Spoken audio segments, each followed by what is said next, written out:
What is up, conscious monkeys? Welcome to another episode of Traveling to Consciousness. I am your host, Clayton Cuteri.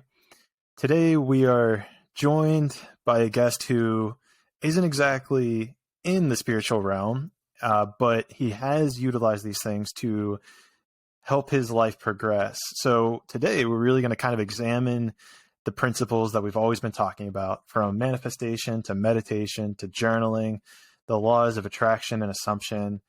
We're going to see how these principles have helped turn around the life of an entrepreneur. He's seen these ideas transform him professionally and personally. He was initially a drinking buddy, and now he's an enlightened entrepreneur leading his own real estate group. Conscious Monkeys, welcome to the show, Michael Sutton. Michael, how are you? Hey, man. Hey, I'm really good, and I'm honored to be invited on here. Thanks for having me.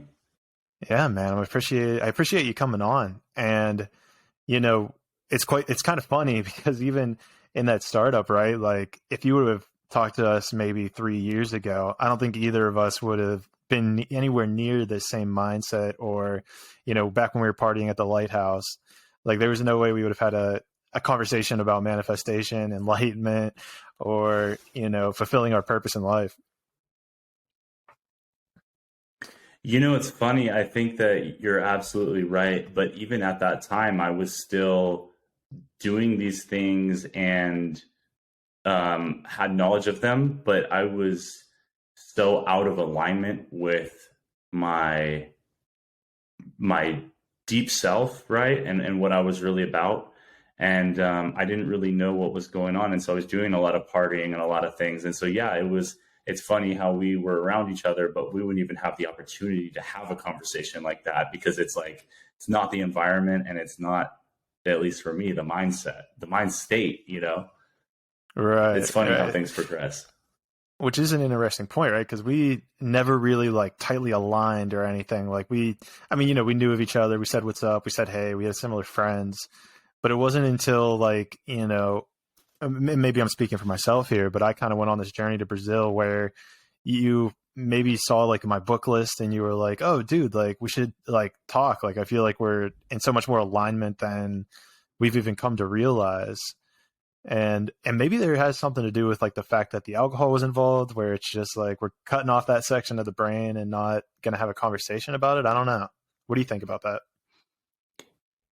I think that, I can't speak for other people, but I know for me that's something that just completely cuts me off from the sunlight of the spirit, from the ability to connect to what I call God in a non-denominational way. Just the idea of a higher power, a benevolent force in the universe, right? And so for me, I don't really get that when I'm drinking. So I actually don't drink alcohol anymore. And I think it helps me. Yeah, I think it helps me. It's a, personal choice. If you do it, power to you. If I could be,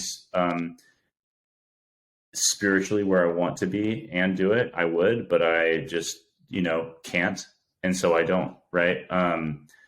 But that's me, you know what I mean? Other people can, and power to them. But yeah, it's I know for me that would definitely, because instead of having a conversation, I think I brought over a pinata and exploded it all over your guys' house.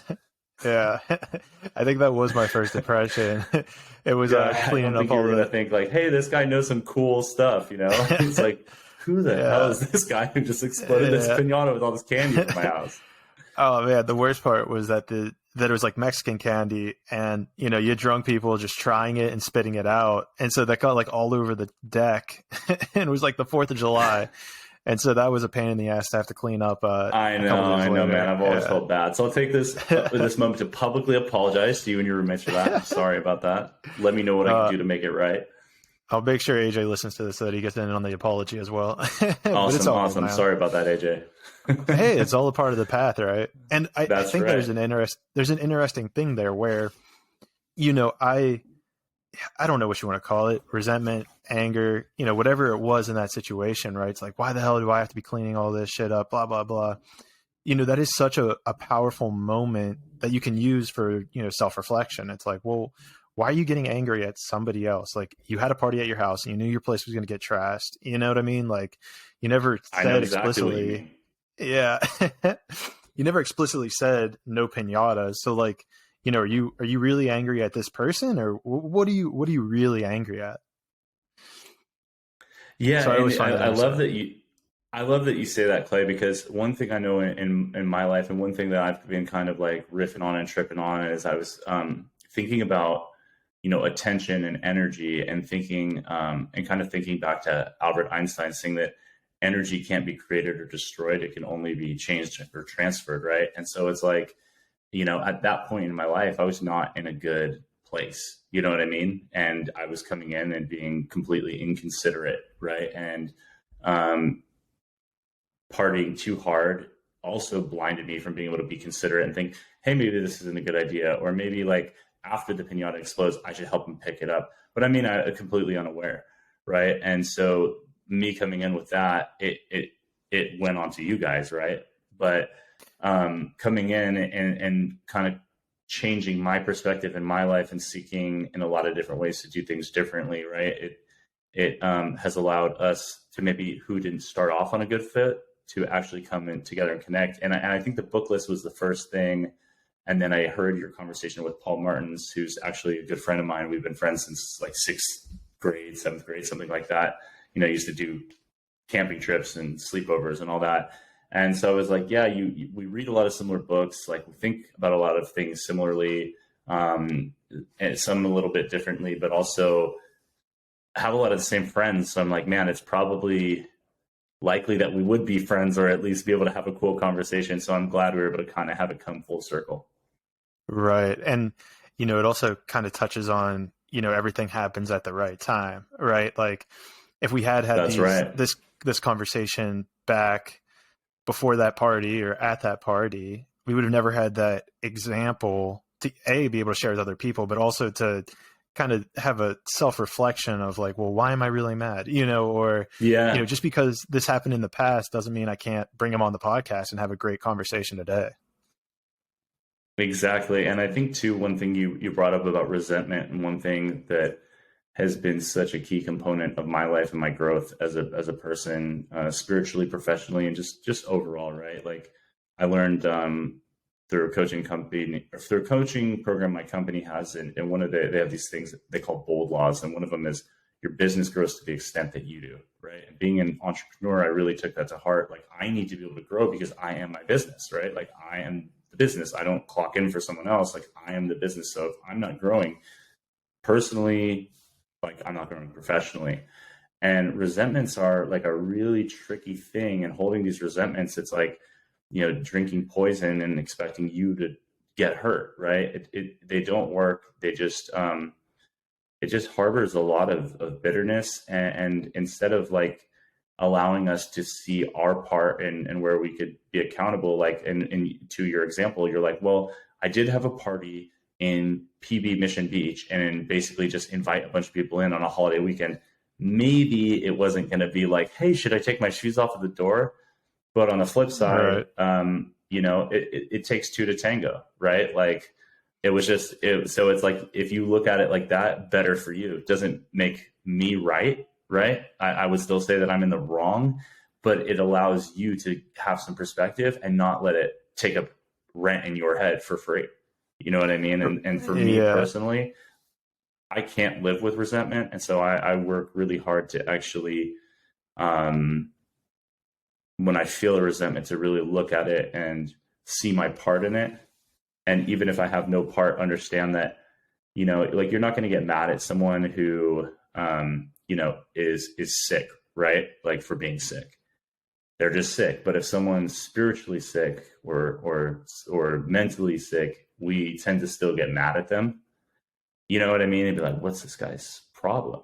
And so Well, being and able it's a to level of remove judgment, right? myself from Like that. like Yeah, it's a level of a like, lot of well, oh, judgment. I figured it out. Why can't you figure it out kind of thing? And then like that doesn't help the process. Exactly. It doesn't help the process. There's zero context either. And, it's not really like our job to find like, we the way our brains are designed is to use the least amount of energy to be the most efficient, like use it the Right. most efficiently as possible. Right. So it's like, and we all have a lot of stuff going on. It's not our job to like figure out someone else's drama, but having that perspective and understanding that like, hey, maybe this person's got something going on and I don't need to let it bother me. So even if maybe I have a part in it, but even if I don't, and it just kind of, they came through and like a tornado, it's like, instead of taking the victim mentality, it's like, hey, it happened. Maybe there's a lesson here. I'm going to grow and move on, Well, and even more so to expand on that, the idea of, if going back to how energy isn't created nor destroyed, it's just transferred or transformed. It's like, okay, if it's getting transferred to you, why not find a way to transform it into something more in light, more in love, more in compassion? And because then just how you're, not you specifically, but in general, if your negative energy or your negative emotion leaves that on the people around you, I mean, you can do the same thing with, love and light. It can be spread onto the people around you and have that ripple effect. I mean, just as powerful, if not more powerful than, if you're spreading negative emotions. Totally. And that's the thing too, is like, how many times do you see people when you're in a great mood and great things are happening to you and they're in a really bad mood and great things aren't happening to them, and they're like pissed off by your good mood and energy, right? Like it doesn't make them feel better. It almost makes them feel worse. And then it makes, sometimes if you're feeling good enough, you're like, it's whatever, they're just feeling bad. But sometimes it makes at least me feel kind of bad, because I'm like, well, I don't want you to feel bad. Now I feel kind of bad for feeling good, So it's right. You know what I mean? Yeah, if we wanted to dive into that, I have a whole piece of, we all have our own baggage and trauma that we grew up with. One of mine that was a couple layers down in the onion was unworthiness. And that was brought on because in high school, I was one of, if not the best the hitters on the baseball team. And what happened was there was an incident where our team wasn't doing too well, wasn't playing too well. However, throughout the entire season, as a reference point, I was batting 800, which is, if anyone doesn't listen to baseball, is insane. It was halfway through the season, I was batting 800. The coach, we're all jerking around in the during practice or something, and the coach lines us up against the wall. And he's going down the list of telling everyone what they should be doing better, or how could they not, why are they jerking off? We could be better, blah, blah, blah. And he gets to me and he's like, Clayton did this excellent thing. And I'll save you guys the baseball terminology, but he did this thing and hit the ball exactly where he should have on this pitch. Why can't anyone else do that? And to your point, that ingrained in me if I do good, everybody else is going to suffer because of it. And I didn't realize it, but that pivoted my entire mindset around it. And the rest of the year I went 150. I was batting 15%. It was a crazy, transformation just from getting that indentation of, well, if you do good, we're going to punish everybody else around you. Yeah. And that's, it's so interesting to, and I love what you said, a couple layers down in the onion, because the deeper you go on an inward journey and the more work you do and examining yourself and kind of looking for the root of the nature of the issue, the defect, to come to a moment like that in high school that seems it might sound so insignificant to some, but it really left a mark on you, right? And then it makes you perform worse than something you did really good at. And I'm sure at the time, being young, you probably had some sort of identity with that, and then it kind of made you feel worse, and then you try to be well, now I want to do better, and then I can't, you know what I mean? And then there's this feeling of loss and powerlessness. I can imagine. I'm just projecting. No, no, you're totally right, because it's, here's an adult figure who I held in regard. He puts us in this state, and God bless him. He doesn't know what he's doing. We're all just kind of figuring it out as we go. Well, how could you? He thought he's giving you big ups. Yeah. I mean, in his mind, sure, he's saying, hey, everyone sucks but you. And you're dude, you just gave me so much pressure. How can you expect me to be the guy to make everyone that I care about look like shit and then be punished for? And I think also another huge component of this, and I'm sure we'll get into this at some point, is, the act of him lining us up kind of thing, and then he's kind of signaling out my, teammates. there's a feeling of empathy, towards them. And so I can feel that they're getting into this negative state of emotion, this fear mentality, like, what's he going to say about me? And so then whenever it comes to me, that emotional state that I'm in becomes so receptive to that information that you match that memory with that emotion, and it becomes like ingrained in you. So anytime you feel this emotion, anytime these thoughts are brought back up, you're going to play out the similar behavior that will, transform your life in those regards. Yeah. So like you were conditioned to have a physiological response and maybe even a behavioral response to certain stimuli in your environment because of a certain event. Is that... Sure. And yeah. And I think that this wasn't the only time either. Like after I kind of had that realization, I like called my parents up on the phone. I was like, guys, like, guess what I just figured out about myself? Like, guess why in jujitsu in, 2 years ago versus 10 years ago, I was like giving up and thinking I was unworthy to win competitions. Like, this is why it happened. And then they're like, oh, that's so fascinating because it happened here in sports and it happened here in sports. We came up with like 10 to 12 different situations where this emotional response had continually become ingrained in me, where it's like, okay, if you do well, then everybody else is going to suffer, or we're going to punish you because you are doing well. Like, that's the way my mind was making these associations. Yeah, that's wild too. It's wild. How did you come to that? Like, how did you actually like arrive to that conclusion? Because that, in my experience doing work, it takes a lot of work and writing and talking to people who have gone through a process of spiritual awakening, if you will, and to get to those things. How did you get there? Like, how did you actually determine that? So I've been at this point of realization. I had been meditating probably for 10 to 15 minutes every day for a couple years, 2 to 3 years. No one's perfect, not every single day, but majority of days. Yeah. And I had noticed that in jiu-jitsu competitions, whenever I would get so close to winning, and in practice, when I'd get like just to tapping somebody out, or I was just about to finish somebody, my brain would either shut off and just go blank, like no focus, loss of control, or I would start rationalizing why I shouldn't tap them out. Oh, they're a lower belt. Oh, they're, a higher belt. This isn't my gym. Or, oh, I don't want to embarrass them.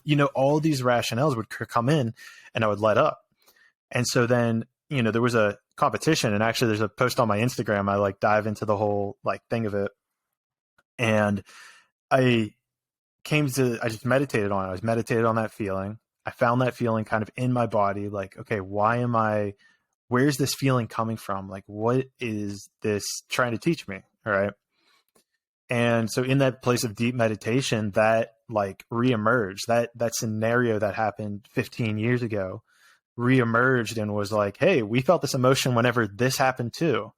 And then analyzing it from, now that, I was like 26 year old looking back on myself when I was 16, like, oh, like this is what happened. Like, that's where you got conditioned that if you do well, if you exceed, if you tap this person out, if you become first place, if you do good things, it's going to hurt the people around you.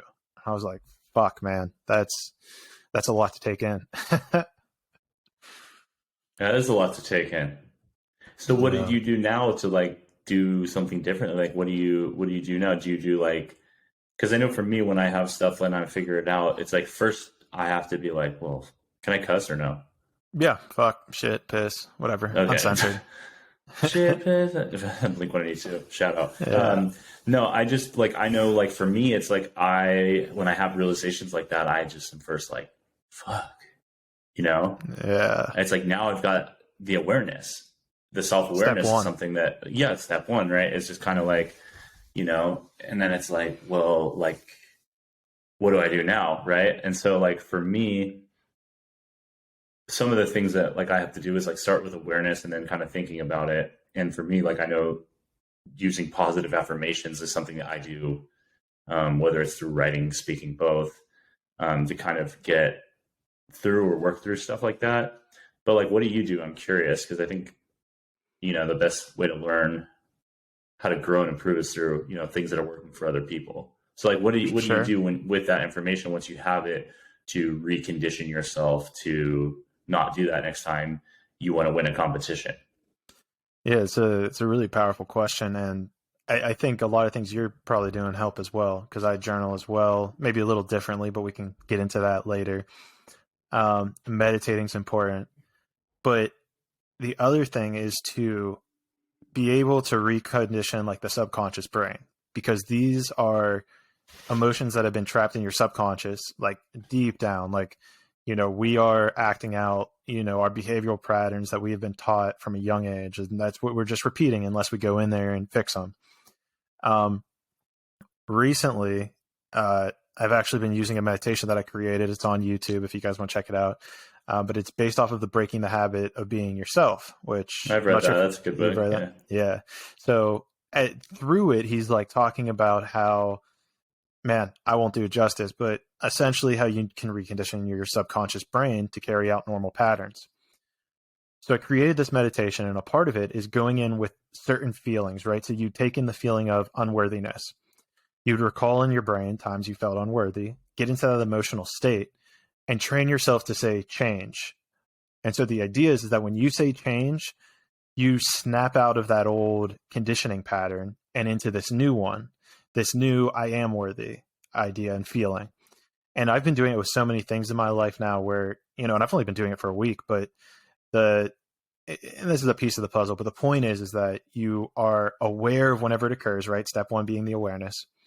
The next step is to kind of overwrite that subconscious programming. It's like, no, I am worthy. It's like, I am able to do this. And what does that feel like? Like, how does that empower you? How does that feel in your body? Yeah, that's positive affirmation, baby.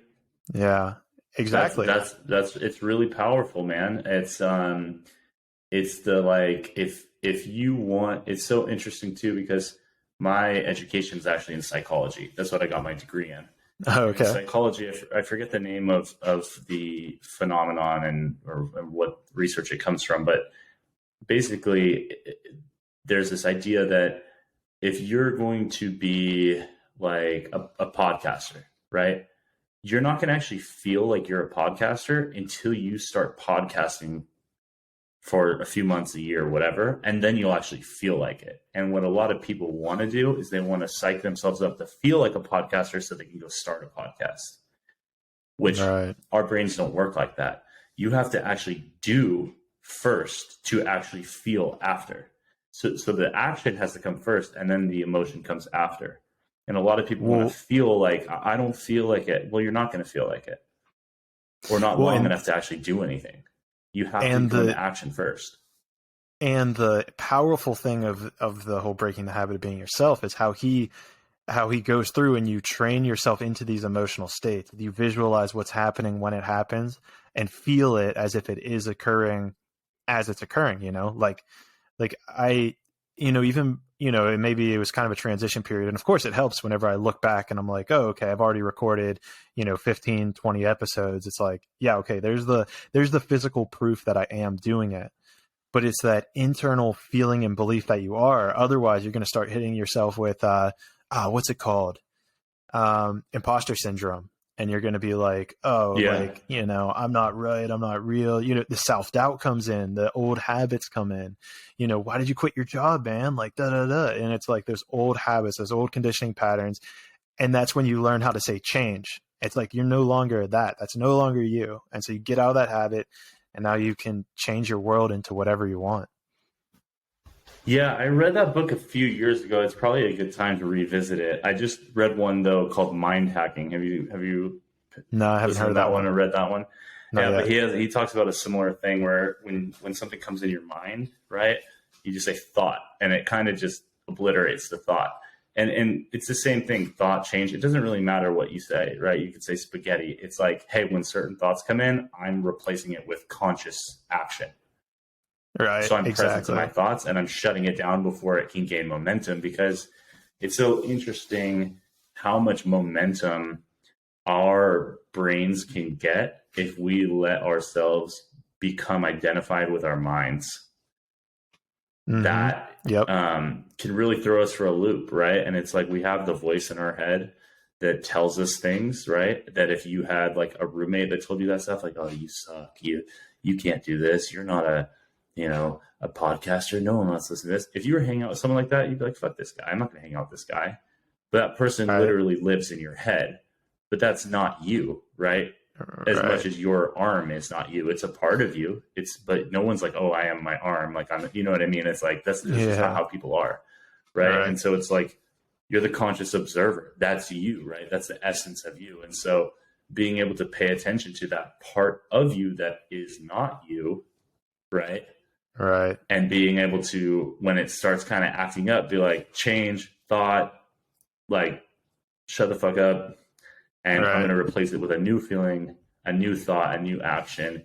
And like, just the power of doing stuff, man, like with especially like positive affirmation. If you haven't done it, like I highly recommend it. It sounds super cheesy to certain people, and like on a level it is, but just writing down things like, look, if you want to make $1 million, like writing, I am a millionaire, I make $1 million, like money flows easily to me, and writing that kind of stuff down. I am worthy of making millions of dollars.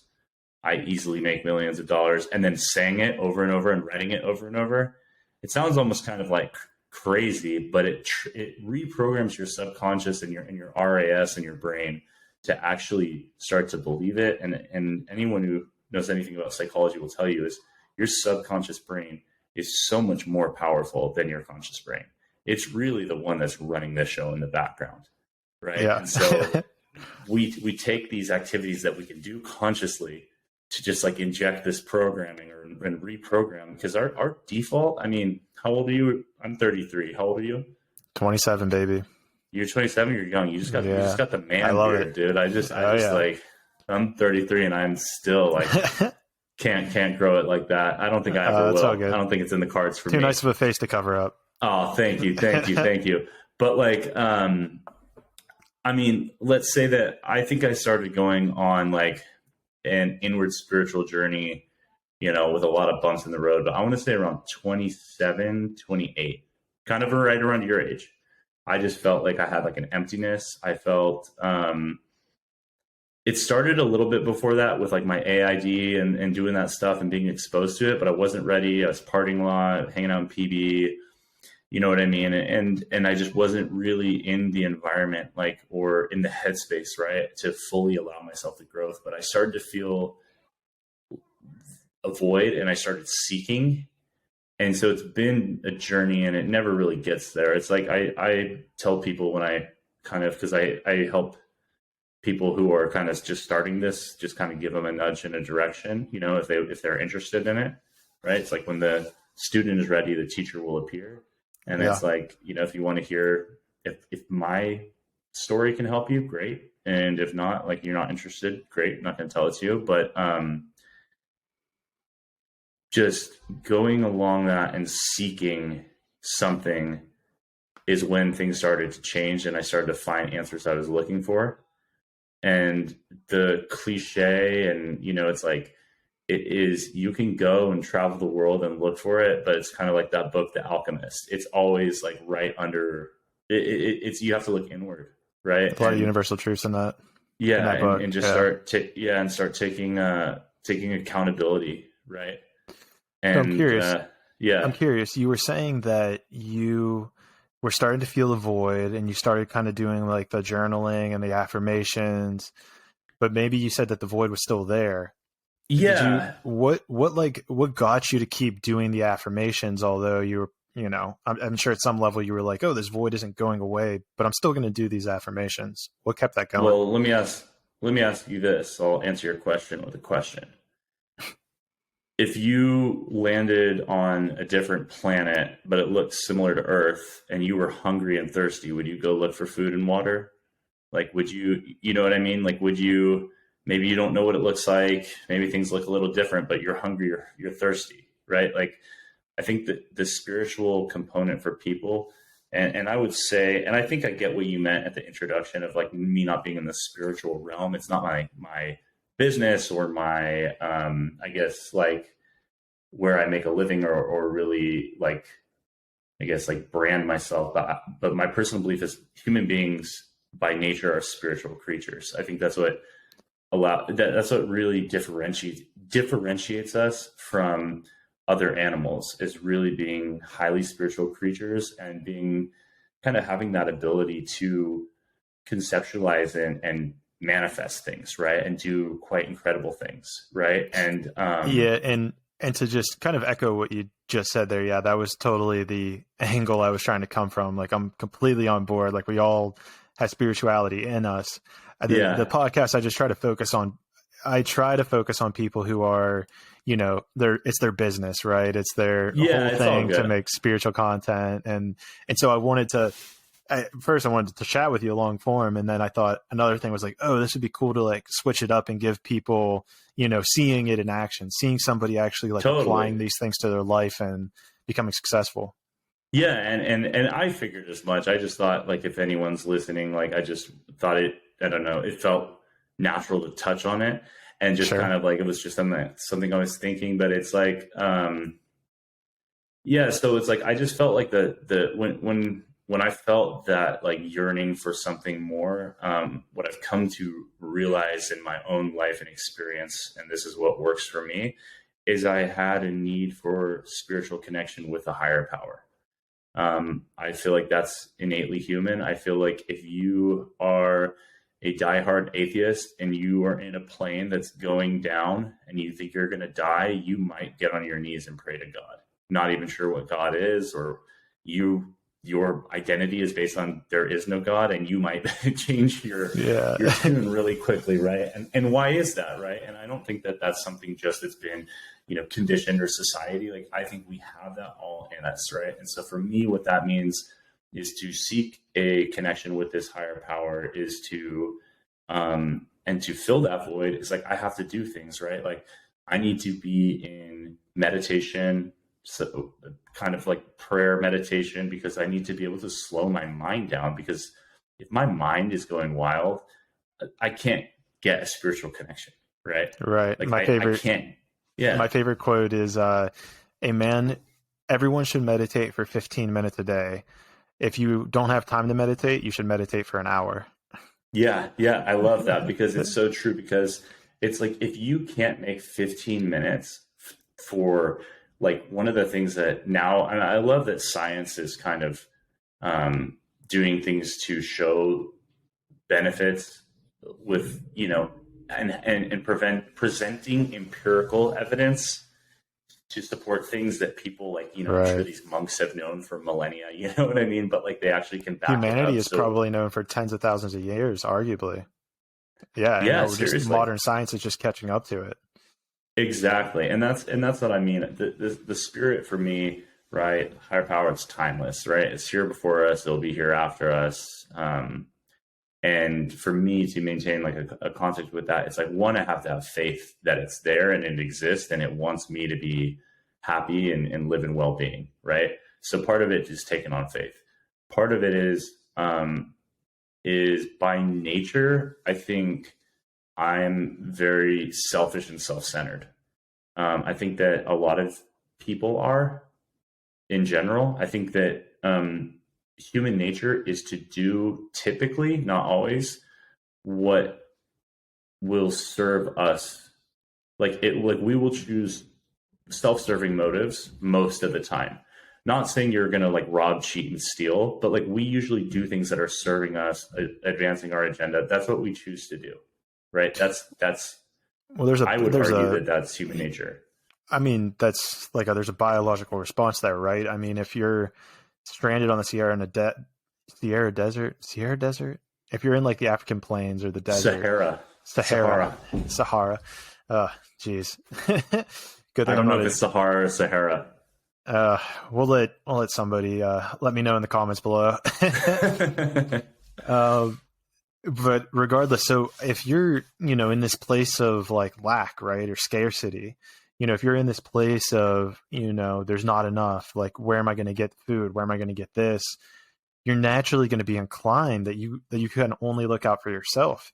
And I'm actually putting together like some Instagram posts right now that revolve around like the 3D landscape or 3D consciousness, which is like those elements of fear or worry or angst. And it's like, where's this going to come from? Where am I going to get my next food? It's like you are in such a fear-based mentality that you can only serve yourself. And obviously, as you Well, transcend you this, just touched on go ahead. you touched on something there, and you think back to like Maslow's hierarchy of needs. It's like we have the need. We need like safety, security, food, relationships, friends, love, all that before self-actualization, right? Before we can become enlightened, before that even becomes a thought, right? So, and then I don't know if you ever read Harari's book Sapiens, but one of the things that the biggest thing I took from that book, it's a really fun book to read actually, but the biggest thing that I got from it is like we have, I don't know, a couple hundred to several hundred years of human history, but only like, I think, what was it, like 10,000 years ago was the first civilization of like Babylon or something, you know what I mean? And then in the last 200 something years, we had the Industrial Revolution. And then from like the 1900s, I mean, the first rinky-dink Wright Brothers airplane was in the early 1900s. And now we have like self-fighting jets and drones. And so technology just like, it's like a compound effect of how fast it advances, but our evolution hasn't actually caught up with our technology. So our tech is outpacing our evolution. So we might be designed to live in this world where, because human beings by our nature, I mean, compared to other animals, we're like weak. We come out of the womb like very weak, and we like typically one, maybe two. We need 18 like it's years. unusual We need 18 to have twins. years to be evolved. Yeah. Like exactly. 18 years first to get matured. It's like, what? I mean, it takes, And so it's like, you know what I mean? There's no like big litter, there's no this. And it's like, but we're smart, we can communicate, and we're, for being physically weak in comparison, like we're very resilient, right? But like, so I'm sure there's an evolutionary component, but now that we live in this society, right, where things like where I can go to Trader Joe's and buy food, and I can, you know what I mean? It's just getting food and getting things, at least in the United States where we live, is not a problem, right? So like our survival needs, basic needs. So what happens is like there's this longing for this thing. And I realized that as much as like I can be very generous and sometimes generous, when I got right down to it, usually like when I started like going on this kind of journey, I was like, man, I'm a lot of times like really actually selfish and self-seeking, even when I'm being generous. Even if it's like this insidious motive, maybe it's not for actually like anything material, but it's like I wanted validation, or I want to be accepted in this group, or I want to be liked by this person, or you know what I mean? And so it was like I didn't, and then it's like, so I would do certain things. And another thing I realized was, and this is something I actually just realized like really recently, right? Like I like to give, right? And I believe that in order to receive, right, you have to give, right? And what I discounted was like, I need to also be able to receive to be able to give. And what I didn't realize about that was, and I have this guy, the guy who taught me AID, his name's Thatch Wynn. He's like, it's funny. He's become so big on like socials where he's getting like parodied now. But the guy was he's such a cool guy. Like, and it's so funny when I see people like parody him or say anything about him on the internet who don't know him. Like, dude, you don't know, this is one of the coolest, nicest guys who is just so humble, and he's helped me transform my life, right?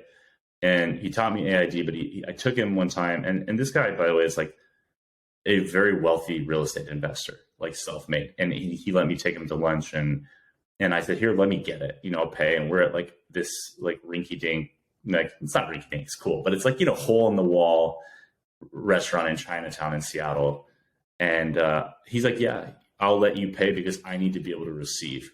And what I know about this dude is like everything he says like that, I know he's saying it because he's very generous with his knowledge and wisdom.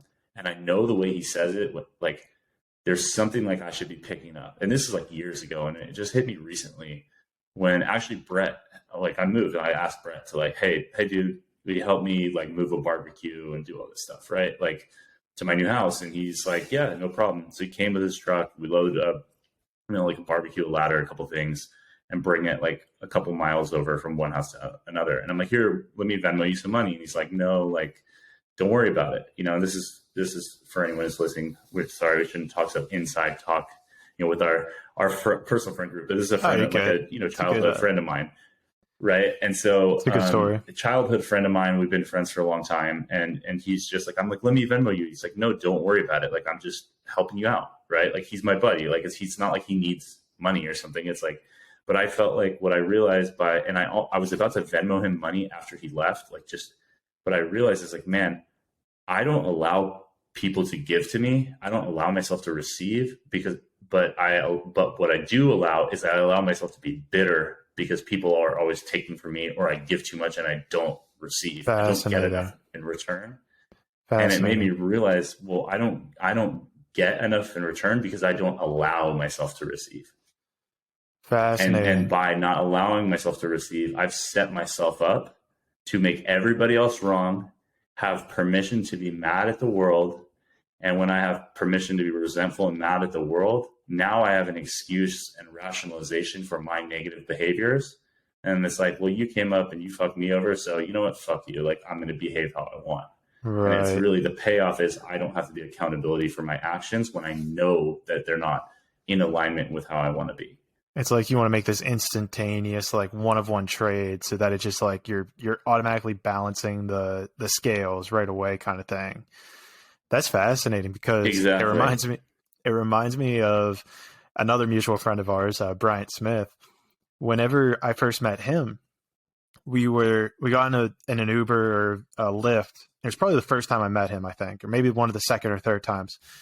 And we went somewhere and I was like, oh, okay. Like, he's like, oh, I'll order the Uber. I was like, oh, okay, cool. Like, I'll Venmo you. He's like, no, don't worry about it. And I'm like, thinking to myself, I'm like, dude, what the fuck? It's like, it's a $20 Uber. Like, it's not anything crazy, right? And there's 4 of us. It was like $5. I was like, dude, I'll Venmo you. He's like, no, dude, don't worry about it. Like, you'll get me in the future.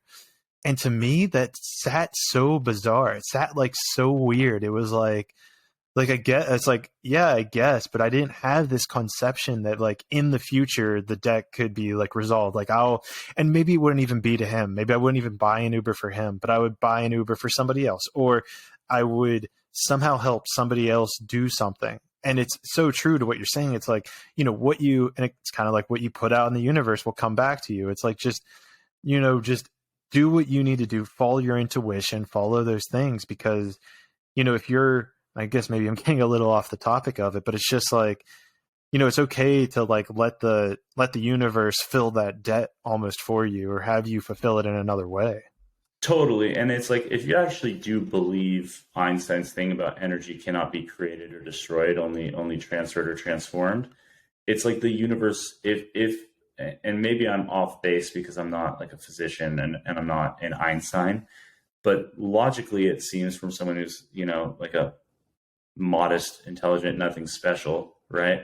It seems like, well, the universe would keep a balance, because if you can't create or right, like there has to be this ebb and flow and there has to be balance, right? In the universe. Yeah. Yeah. Or you know what I mean? Or it's all yin yang, it's the karma. Exactly. Yeah. And the cycles, right? And it's like it's so interesting too, like coming on these journeys too, because it's like, and I'm curious for you, because I've never really actually had a conversation like this for you. What happened for you? Because I know for me, it's like, I just kept feeling like empty. I feel like I was hanging out with people that I really like, but I just wasn't in alignment with, like, and I felt like I'd be sitting around, maybe having conversations, and I'm like, what am I doing here? Like, this isn't really what I want to do, or like, once in a while, but I'm here all the time. And I'm using things to try to fill this void, like alcohol, which are just bringing more, like, bringing me down and bringing more problems, and just not really allowing me to have the growth that I wanted. Right. And so, that kind of, for me, is like really was moving and pushed me to want to do things differently, just because frankly, like, I was in pain. Yeah. Right? Like what happened for you that made you want to like up and quit your job and start, going deep on consciousness and exploring the spiritual realm, if you will? Well, it's honestly a great question, and the full answer to that would take 20 years, to explain. I think the main catalyst was 3 ceremonies I had of psilocybin mushrooms that revealed different layers of the onion. That kind of opened my third eye and showed me deeper truths about myself that I had previously discounted as, oh, that happened, but that's not a big deal. Or, oh, there's no way that's still affecting me today because time is linear. So like that doesn't make sense that would still be affecting me. And the young Clay, so cute. Yeah, so naive. Yeah. I think the big thing that like started this huge push or this huge like a leap towards it all that really just opened up the whole consciousness and spirituality world. Like you, I stopped drinking for I think 32 days because I realized since the age of 18 to like 24, I didn't go a week without like an alcohol. I don't believe. I was like, holy shit. Like, you know, you keep telling yourself you're not addicted, but let's actually test that. Like, are you actually not addicted? After 2 weeks, oh dude, I felt on top of the world without alcohol. It was so insane, like so clear focus. So like everything was good. I hit the 30-day mark, still felt great. Went to 32 days, felt great. Drank, felt like absolute shit the next day. Slowly integrated it kind of back into my diet, and it was like an in and out kind of thing. I definitely wasn't drinking as hard as I had it. I've never drank as hard since before that 30-day challenge I gave myself. But the thing that led me to that first psilocybin ceremony is I told myself, I was like, all right, I'm done kind of with the whole PV scene. I'm done with just like the reckless nature of the sex culture that it promotes and the drinking culture it promotes. I was like, all right, I'm ready for a girlfriend. You know, I was like, all right, let's do this. The next girl, we're going to try to take it serious and try to figure it out. I got And then did you realize that you were in no place to have a healthy relationship? We didn't get to that part of the story. Okay.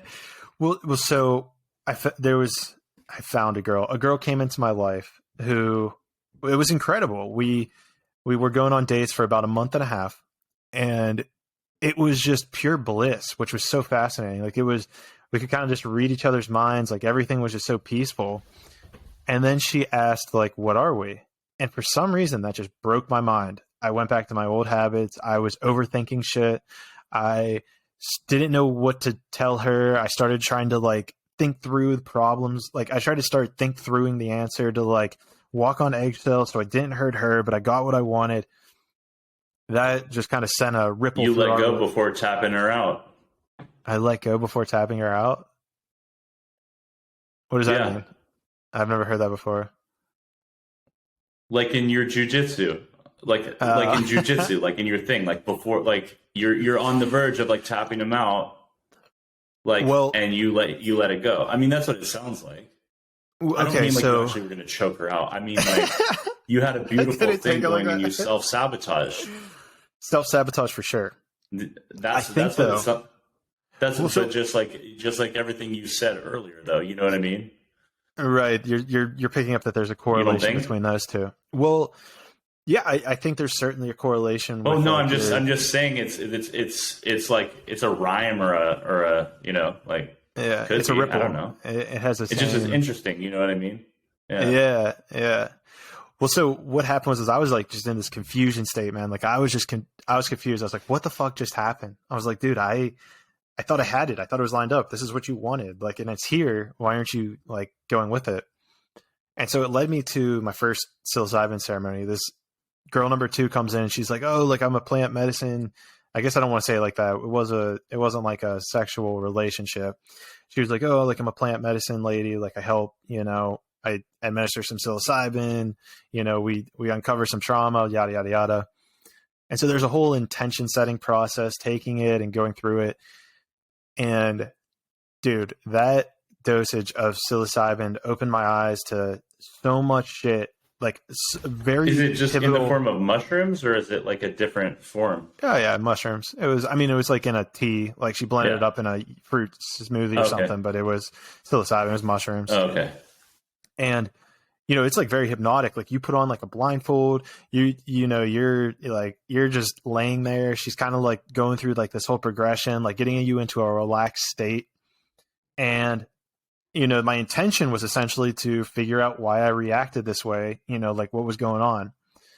Well, you know, long story short, I basically found that I had a blockage, let's say, with love. The idea of love was like misconstrued in my head, you know, from, you know, you love baseball a different way than you love your girlfriend. You love your girlfriend a different way than you love your best friend. You love your best friend a different way than you love your favorite smoothie, you know? And I had this whole Mm-hmm. confusion and blur just like in there. And it was, you know, sexual trauma. We can get into glance over the, you know, the details of that. But the core state is that I had this unresolved trauma within my body, and this mushroom opened that up to me. And I was just like in shock for like the next 24 hours. I was like, what the fuck is reality? I was like, dude, what? Like, this explains everything, but shit, man. Like, I was put on my ass. It's like, that was my first like touch with like the divine in a sense. That was my first touch at like, hey man, there's something bigger going on here than just you and your little problems that you think are such an issue, and that you're going to wrap up and make them the whole world. And the fact that you can't have a girlfriend, you think's everything. And it was just this little, like, it felt like just this little drop of just like, well, here you go. Here's your first little layer of the onion that we're going to peel away for you. I love the thing that's so fun about kind of peeling that first layer is that's when, at least for me, is like when I had a really powerful and profound spiritual experience. Because I think as soon as you are exposed to blind spots, it's really hard not to have a spiritual experience, like one where you feel this sense of kind of enlightenment, because all of a sudden, wow, all of this stuff I've been confused about, I'm not really confused about anymore. I understand, but then it's this like heavy, like, fuck, well, now I have this information. Like, what am I going to do with it? Like, that kind of sucks. And for me, I know, like, just was really humbling, going through and looking back at people in my life that I had resentment for currently, or just at some point in my life, and really like inventorying that and looking at that, and then seeing my part in it, and where I was to blame. And most of the time it would be like the kind of, I guess, metaphor I like to use is like, if I walk up to you and step on your foot and then reach out my hand to shake your hand, and you're kind of like, ah, like, and you give like a face, and I'm like, what the fuck is this guy's problem? Like, this guy Clayton's always a dick. But it's like, I'm not seeing that I'm stepping on your toes before, right? Mm-hmm. And then so I'm just thinking that you're a dick, right? And so it made me just really realize, like, hey, I'm with all these people I have these feelings for. It's like, I've not been great towards them, right? And then having to be like, shit, like, I kind of suck. You know what I mean? No wonder I feel unworthy, or like I suck, because I do suck, and my subconscious knows it. My conscious brain doesn't. And so I've caught my conscious brain up to where my subconscious already was, right? And my intuition, what it already knew, apparently, but I didn't consciously know. But then with that information, it was really humbling. Like, I had a sense of humility that I hadn't experienced before. And then basically through making that list of people, I had a list of people that I needed to go, make amends with, and apologize, and see how I could make it right with those people. Right. And then continuing that practice through my life to make sure that I keep at least my side of the street clean. Because when I don't have that mental stress and mental blockage, things come up. Like, I get stressed, right? I work in real estate. It's a high stress environment. I was stressing out late last night. I was stressing out this morning. But at the end of the day, I can detach from it, because it's like, I'm just stressed about stuff that's out of my control at a certain point, and I just have to have faith that it's going to work out, and it always does. It's more the stress around what if it doesn't happen my way, or how I see it fit, right? And then, but I don't have to worry as much about who I am, because I know who I am, right? And I don't have to feel like an imposter. And I remember, like, I've been just really fortunate to have such good, just like, teachers and mentors, and people who've been generous with their time, knowledge, and wisdom in their lives. And this guy said to me, he asked me, because I suffered with having low self-esteem, and he's like, do you know how to build your self-esteem? And I was like, no, I don't. Tell me. And he's like, you need to do esteemable acts. So like you need to do things like to give you worth, like be a person worthy of self-worth, like be a good person, be, like the four agreements, like be impeccable with your word. You know what I mean? Make your word count, because I coach and train people. Like I have a real estate team, right? And I tell people, like, it's like, look, if you can't believe your own word, like you're going to feel like a cognitive dissonance. Like I can't even trust myself. Like you don't even have faith in yourself, right? So how do you expect other people to have faith in you? So it's really important to keep your word on stuff. And like I work on it. I'm not perfect. Like I bump appointments or move stuff, or you know what I mean? It's like, I'm not trying to sit here like, on a high horse and be like a saint. You know what I mean? I'm just trying to say, these are the ideals that I have, and I strive towards, and I'm not always perfect. I'm human, right? But I live my life practicing these practices of appreciation, humility, openness, willingness, and contribution. You know what I mean? Yeah, and Just having an something, open mind, being willing. and, Yeah.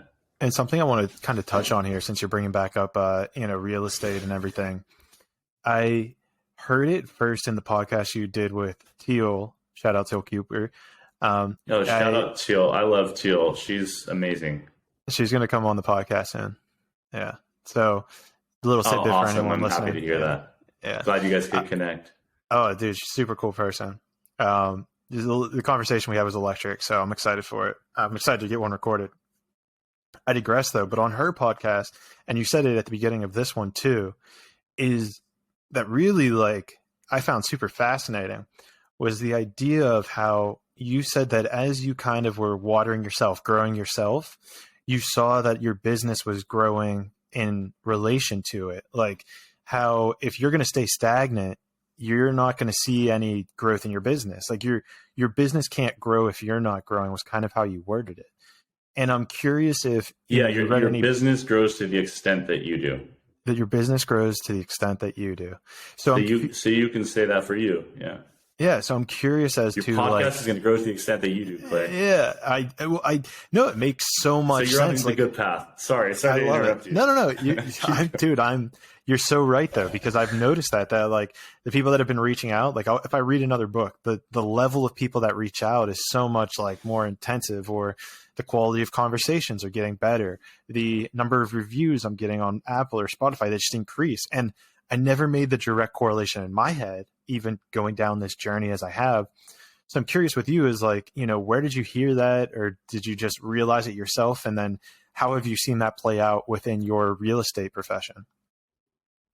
Yeah, so I heard that there's this, I have a group called the Sutton Group. I'm Michael Sutton, right? So I'm the CEO, rainmaker, head agent, and I broker my business through Keller Williams Realty, which is a, international real estate brokerage.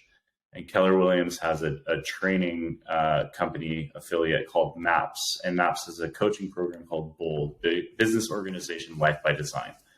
And in BOLD, they have these things called BOLD laws, and there's sorry, KW. There's 14 or 17 of them, and they're like, one that I love is like be, do, have, right? And we could spend a lot of time on that one. No pressure, no diamonds. Like if it's not in your calendar, it doesn't exist. But the one that I mentioned and that I like is, and I think is relevant here, aside from be, do, have, we can circle back to that one, but is your business grows to the extent that you do. And I was like, well, it makes sense, right? Because if I go out, right, like I'm an entrepreneur, right? Like it's an eat what you kill business, right? Like if I go out hunting and I don't get anything, I don't eat, right? Like I've got to generate my own business, right? I am the one who provides my income, right?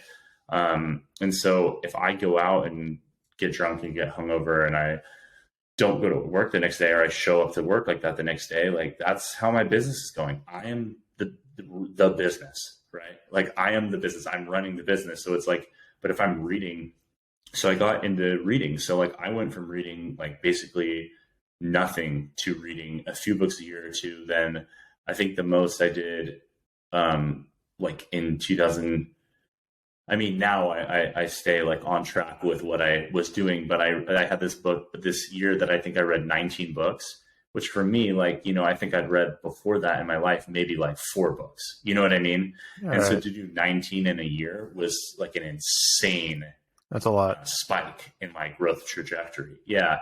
And so that is kind of like what I pace now and try to do is at least I try to do 2 a month. I've actually, because I've been more intentional on growing my team, I've been kind of slowing down on it, but I just think it's hugely important So because is there a trade-off? Is there a trade-off that you kind of weigh in your head of I'm going to put effort into my business versus, putting and investing or putting effort into reading books? sorry, my audio cut out. Could you repeat the question? Sure. So what you're kind of highlighting there was like that had taken time away from reading because you were, putting effort into your team, investing your time into your team. And so I was curious, is there any conscious or is it like an intuitive feeling of how much effort or time even you put into reading versus growing your team? No, I think what it is that I read every day still. So, but I used to just put a lot more time into it. But as my business has grown, I don't it's harder for me to put as much time into reading as I once was because the way that I've kind of been, I guess, taught to think is to achieve extraordinary results, right? Like I need to kind of like I can't just kind of do this like balance thing, right? I've got to like go way out on a work push, and then I'm gonna like go way out like kind of and counterbalance, right? I'm not gonna be like this much work, this much off, this much work. It's like I need to work, work, work, work, work, work, work to achieve crazy stuff, right? When I've got that momentum and that push, and then I can go and take like a vacation or a Tulum for a week or whatever, right? And Sure. so during this time, I'm still very growth focused. It's just a pivot. So the reading, right, is not just for the sake of reading or collecting books like trophies. It's more like, hey, I'm obsessed with growth. I'm obsessed with learning. And I want to be a better agent for my clients. I want to be I want to play every role that I play in my life better, right? I want to be a better son to my parents. I want to be a better friend to my friends. I want to be a better boyfriend to my girlfriend. I want to be a better agent to my clients. I want to be a better leader for my team, right? And reading is one of the best ways to get a lifetime of someone's knowledge and expertise condensed into something that you can ingest typically in like a month. So of course you're not going to become an expert on, something that someone has a PhD in and just wrote a book, but at least you're going to get the kind of one step or maybe 10 steps beyond like the cliff notes of it, right? And so I just think that for me, it helps me learn more, which helps me think more, which helps me connect more with people. And I mean, if you're listening to this and you don't read, and if you don't like to read, I do most of my books, admittedly, like as audiobooks. I'm in the car a lot for my job. And I'm not afraid to say, like, I'm not the best reader. Like, I can read out loud quickly. I'm not like Billy Madison, like today, Junior. Like Yeah. that's not me. But like my mind wanders, right? That's why I didn't like start to meditate because I wanted to. Like I wanted to slow down. It's like my mind goes a million miles per hour. I need to do it for my own Yeah. well-being, right? And my mind can wander when I read, and so but I want to get the information. So I do some books, actual like physical books, and I do some and most on audio. But I just like getting the information and learning, and it's helped me be better just in life and just and it's like to your point earlier, it's helped me connect with other people because once you start reading these books, it's like you start meeting other people that read these books and you have something to talk about, and then you find out what else. I mean, that's how we got connected because Right. you've read a lot of the same books I have, and I was like, oh, maybe like we do have some similar interests because otherwise, I mean, how many times have we been in the same room and not really said much more than like just, hey, how's it going? good, cool, all right. And we were probably slurring a little bit more than that. Yeah. But I mean, I think I saw you even one time at the mountain recently when I was, sober and yeah. Yeah, it just doesn't it's not something that really just comes up in conversation either. No, oh, hey, it doesn't. Yeah. Which is also fascinating because I've noticed that there are sometimes I don't really go around in person broadcasting my oh, hey, I'm a podcast host. But I do find it interesting how sometimes these conversations just start coming up, or you can kind of hear it in the way people talk or the words that they choose. And you kind of you can feel them and you pick at them almost. And you're oh yeah, let's you could, it's so hard to put into words, but you can feel whenever they're on that same,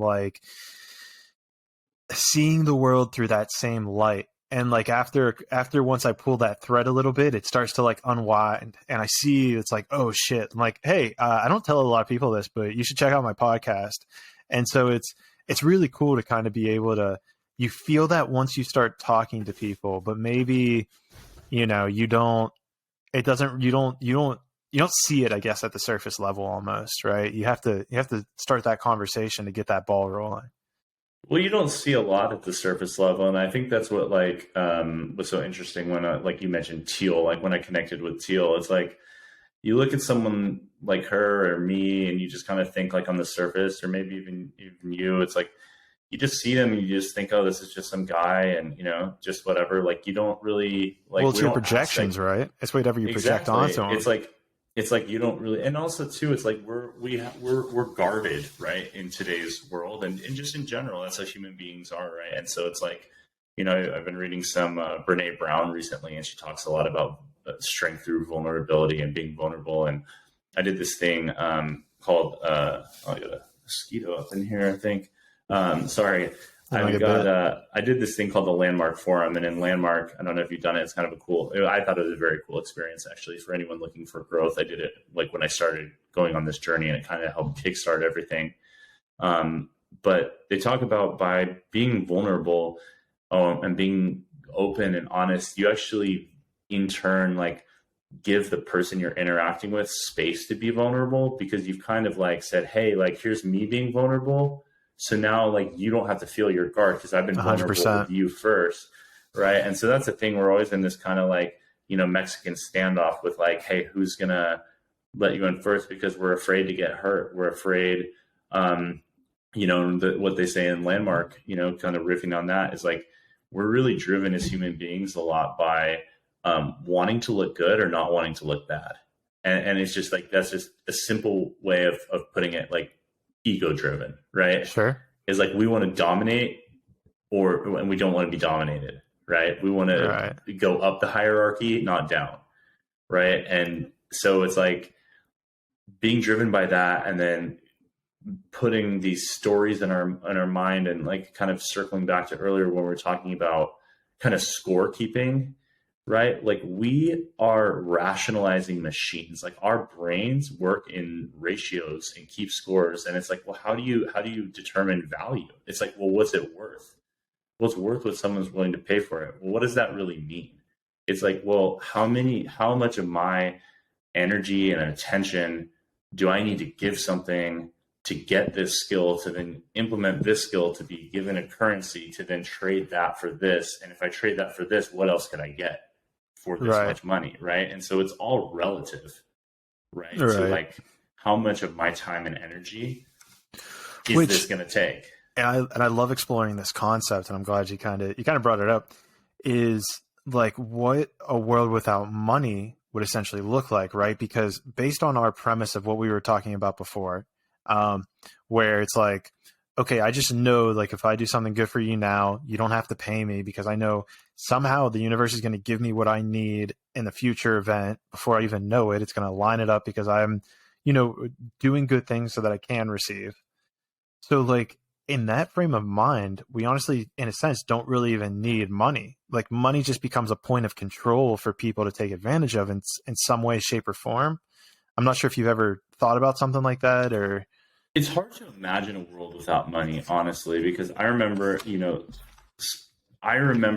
the first time that I had this idea in high school, probably, I don't know, in like junior year of high school, where I was like thinking about a police officer and different authority figures, and I was just like, if you strip away like a badge and a uniform and all this like tough look and then like being like, it's just a person.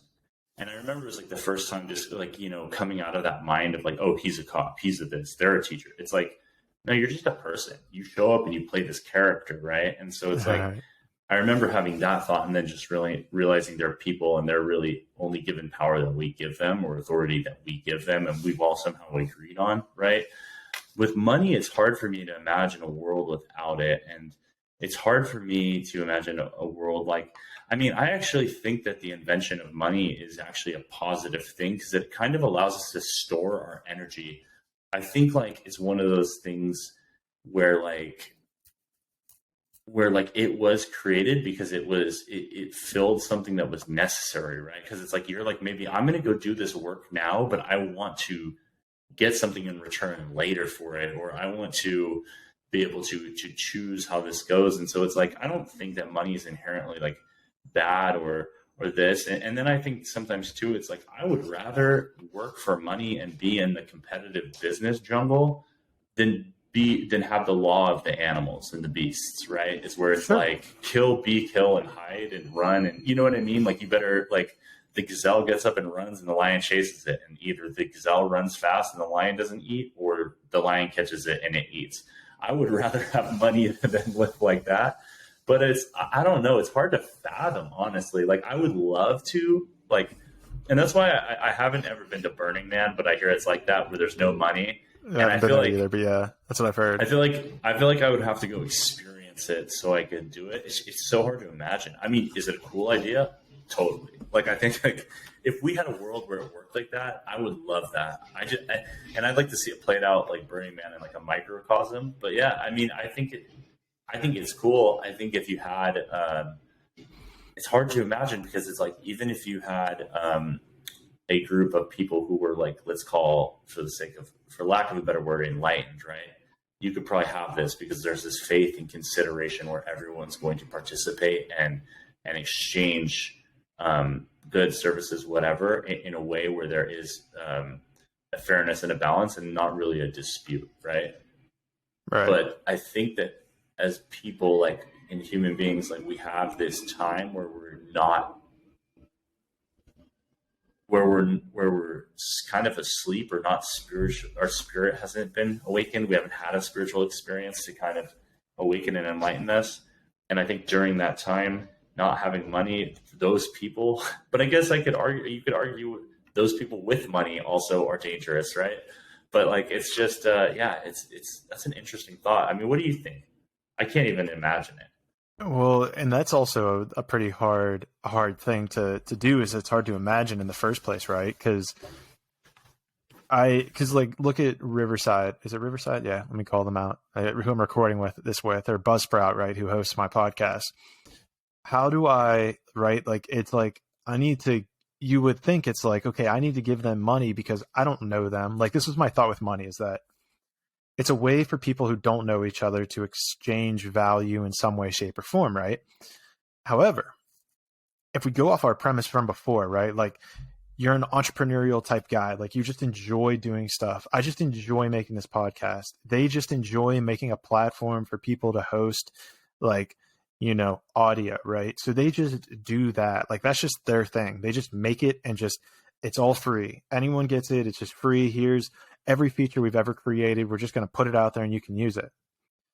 Now, by the laws that we were kind of messing with earlier, the whole giving to receive, in some way, shape, or form, would they just not receive it in a different way? Like, is there not a way that it's like, that they would find a way to just pull that energy in without it being in the form of monetary value? Like, wouldn't the universe just somehow align in a way that it gives them everything they need, whether it's, food or water or shelter, that's going to be proportionate to the amount of people that they have helped with Buzzsprout or what they've helped with Riverside, based on just by putting it out there. Does that make sense?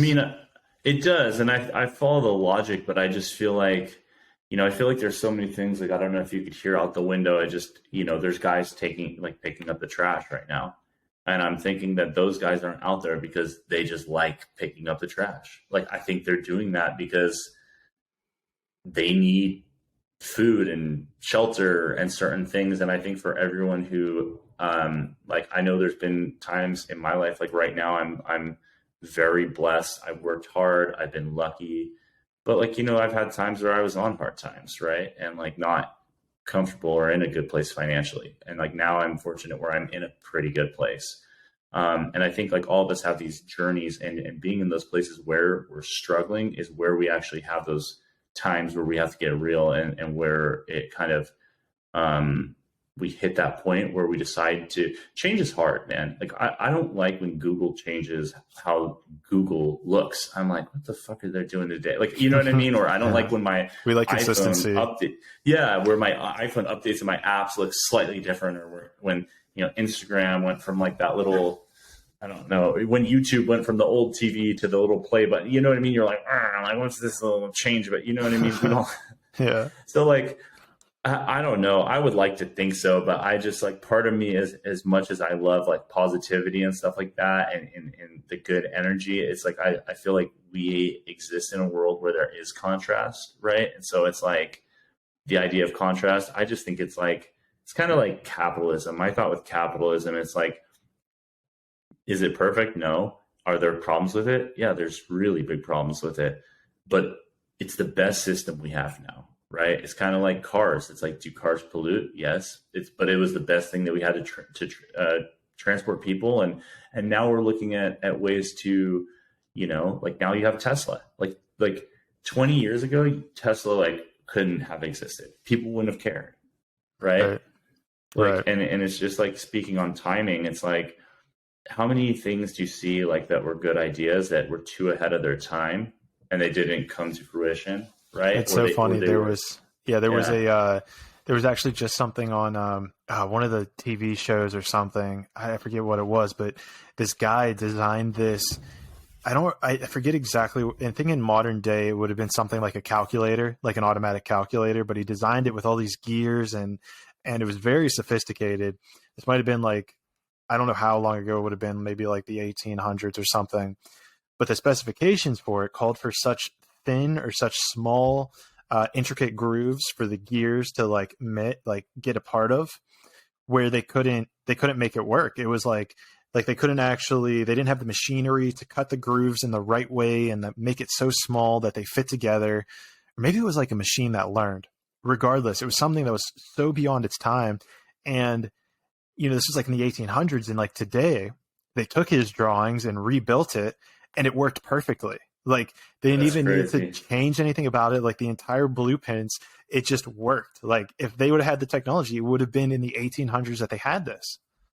What's so crazy about that is I can't remember the time, but when I went to Rome a long time ago, they were talking about, like, the tour guide was talking about how they had this like recipe for like a certain kind of like concrete. Okay. Maybe it was like fast drying concrete. I don't remember what. And then they lost it. Somehow it got lost, the technology and like the recipe to make it. And then so they went all these like many, many years without it before they actually were able to figure it out again. And I'm like, that's so interesting to think, because now with like all our databases and stuff, but it's like funny to think like, what if like they just lost like the ability to make plastic, or like, you know what I mean? Like, right. Or like, what if someone had a technology that would change the world, but they're like, well, we don't have, the ability to construct things that are so small. I mean, now it's crazy. I mean, where things are getting with technology, but I mean, imagine being that guy and then thinking, oh, this is never going to happen. And then way outside of your lifetime, they make your invention and it works. Yeah. Dude's looking up from wherever he is. He's got his spirit, or, got some acknowledgement, but then again, like wanting that acknowledgement is like an egoic pursuit, and it's an ego-driven thing. Yeah, exactly. And planting a tree, knowing that you'll never sit under it. That's the spiritual path, Right. It's like, it's the whole like helping somebody else kind of thing without expecting anything in return. That's huge, man. And I love that you said that, because I think I forgot to touch on that. And that's something I'd really love to point out, is when you talk about like manifestation and stuff, right? It's like, and then also just like living and going on like a journey, and not just for manifesting stuff, because having stuff you want is great, right? But like also having like fulfillment in life is so important. And I don't know if you've read Viktor Frankl's Man's Search for Meaning, but he's talking about having something like purpose and meaning is what was able to get the people who survived through the horrific experience of the Holocaust, and from his perspective as a psychiatrist or psychologist, kind of what helped them persevere, right? And get through it, is having this sense of meaning, or there was something they were going to do afterwards, right? Kept them going. And he watched men and women who didn't have that just utterly deteriorate, under all this stress and these god awful conditions. But being of contribution, right? So like having like the basic recipe for manifestation that I've been kind of taught, and I've kind of, everyone, you get a recipe, right? Even if it's like for your grandma's secret ribs, you might throw a little bit, like maybe grandma didn't like spice and you like a little spice, so you got a little chili to her sauce, right? Maybe right. You're a purist, maybe you're not, but like, so this is kind of what I've been taught, plus it might have a little bit of my own touch on it, but it's being clear on what you want and getting it in your head, writing it down every day, matching it to the vibrational frequency within you, right? So like, you can call that getting into an emotional state. Like there's a lot of ways of putting it, but it's getting yourself on that vibe. It's like writing it down, getting in a state of gratitude where you're really going to attract these things into your life. And when I think people, like, you lose certain people, like, or I lose certain people when you start talking about vibrational states in this, it's just like, it's like, man, get on a vibe. Like, how many times when you meet someone, you're like, oh, I don't like their vibe, right? Vibe just means energy, man. Like, get over yourself. You know what I mean? To these people listening, like being like, that's some bullshit. It's like, no, it just means get in a state of gratitude. When you meet someone and they're like happy and positive and like grateful, you're like, I like this person, right? So when you're out in the world interacting with people, you're clear on what you want. You come from contribution. Hey, how can I help you? Not expect anything in return. I've got an attitude of gratitude. Like, how can you not get what you want, right? Like, you're out there helping people with a good attitude and you're clear on what you want. Like, taking all of the spiritual, like, kind of like esoteric, like out there stuff out of it. Like, that alone should be evidence enough. Plus, writing your goals every day. Like, you could be not into any of this stuff at all, right? And I mean, I would hope you would believe that will have some lasting effect, right? So the clarity, matching it with the vibrational frequency, and then writing it down and pursuing it, but believing it's going to happen. And even if you have doubt, that's okay, but believing it's going to happen, because eventually you're going to believe it fully, because it's going to start getting closer, and understanding that you're not going to know how it's going to play out, because your brain has never, like, if your goal is to start a podcast and be a successful podcaster, it's like, well, you've never done that before. So your mind's like, how am I going to do that? You don't know how to edit sound. You don't know how to record. Like, what are you going to do? You don't have the equipment. You don't even know the equipment. It's like, well, in your thing, change, right? Change. And then, change. Right. And then it's like, well, let me go look that up on the internet. Let me do this. Let me write this down. Let me write a list of people that I'd like to be on it, and a dream list, and let me go for it. Right. And then all of a sudden you start recording episodes and you start showing up, and then people might be like, oh, Clay's doing this podcast thing. But you start doing this for a year or two, they're going to be like, oh yeah, Clay has a podcast. Oh yeah. Like, oh, his logo's kind of changed, his branding, this. Oh man, he got this guy on. That guy's pretty legit. All of a sudden you walk around walking, talking, feeling like it. And I was talking this, I actually, I'm working on a podcast project right now. I haven't released any, called Real Original Podcast. Right. And the guy I had on yesterday, my buddy, Adam, Shaw, we were talking about, he introduced me a book called Originals by Adam Grant. Have you ever read that one? I have not. Read that. It's a really good one. I think you dig it. The Originals? No, just Originals by Adam Grant. He also wrote Give and Take. Both of those must reads, by the way. But in Originals, he talks about the people like, Beethoven and Leonardo da Vinci, anyone who has a work of art or anything that's considered a masterpiece, and kind of like the higher level, like the masterpiece is, the bigger the body of work that person has. So kind of like the 10,000 hours to become a master at something. It's like the more pieces of work or art that someone has that is like just a phenomenal masterpiece, the more just utterly shit doodles and crap pieces of music or trash paintings, drawings this person has. Dude, I mean, because I can totally relate to that, because there's some podcasts I have, and maybe I just feel it myself. Maybe it's inward projection. There have been a couple which have, ironically enough, not been recorded well, and so we had to toss them out. But just at the end of it, I'm just like, wow, that podcast kind of sucked.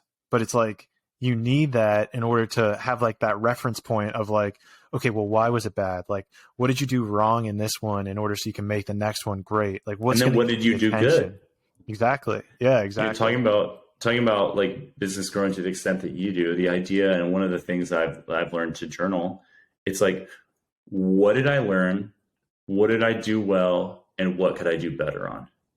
Right? Because it's like kind of like you got to celebrate the wins. You can't just focus on the flaws, because what you focus on expands. That's another Bold law. Shout out this program, Bold. Where your attention goes, energy flows. That's my way I say it. Yeah. Same idea. Love it. It's true, right? So it's like and that's why also too, like I train my team on this AID now too, my real estate team, and everybody that listens and wants to hit big goals, I train them on, because it's like, I'm like, if you wake up every day and the first thing you do is train your brain to write and look for things you appreciate, what do you think you're going to do when you get out there in the fucking world, dipshit?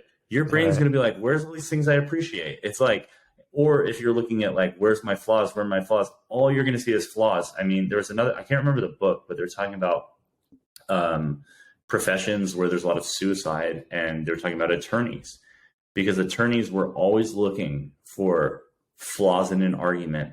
And so the argument was like, and I'm sure there's plenty of really happy attorneys out there, but like for a certain part of the population, getting fixated on like the flaws of the argument and looking for that. And how can I like find these flaws? And it's like your brain just gets trained to look for the things like what you're looking for, you're typically going to find. As long as you're looking for it, because eventually you're either going to find it, and as long as you keep finding it, you'll keep looking for it when you need it for confirmation, or eventually you're going to be like, I'm not finding this, and you're going to give up. Well, and that's what's so crazy about the human mind, is that we're kind of programmed for like the seek out the negativity, because we always want to improve, we always want to be better. But the problem with that is like what you're highlighting is that we are training ourselves to look for it. It's like, the whole red car thing. If you look for red cars, all you're going to find are red cars. And so it's like, just find a way, whatever it is. I highly suggest meditation is my way, but however you can is to retrain your brain to look for those positive things, to look for money, to look for love, to look for happiness.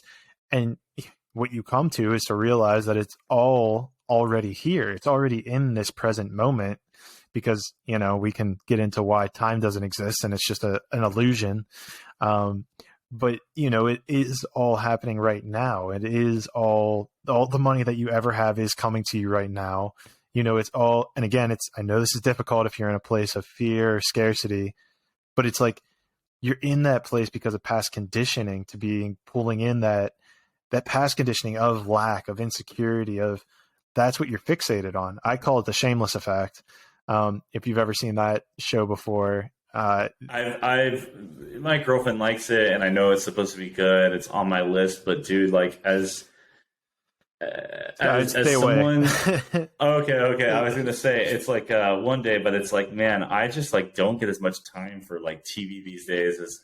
I mean, it's like I kind of do it to zone out, and there's a couple shows that I'll make time for, but like it's one of those that I just haven't got to. Well, so you say it's not worth it? Well, don't get me wrong. It's a really good show, but you start finding yourself mad at the characters because they keep making bad decisions after a worse decision, even worse decision.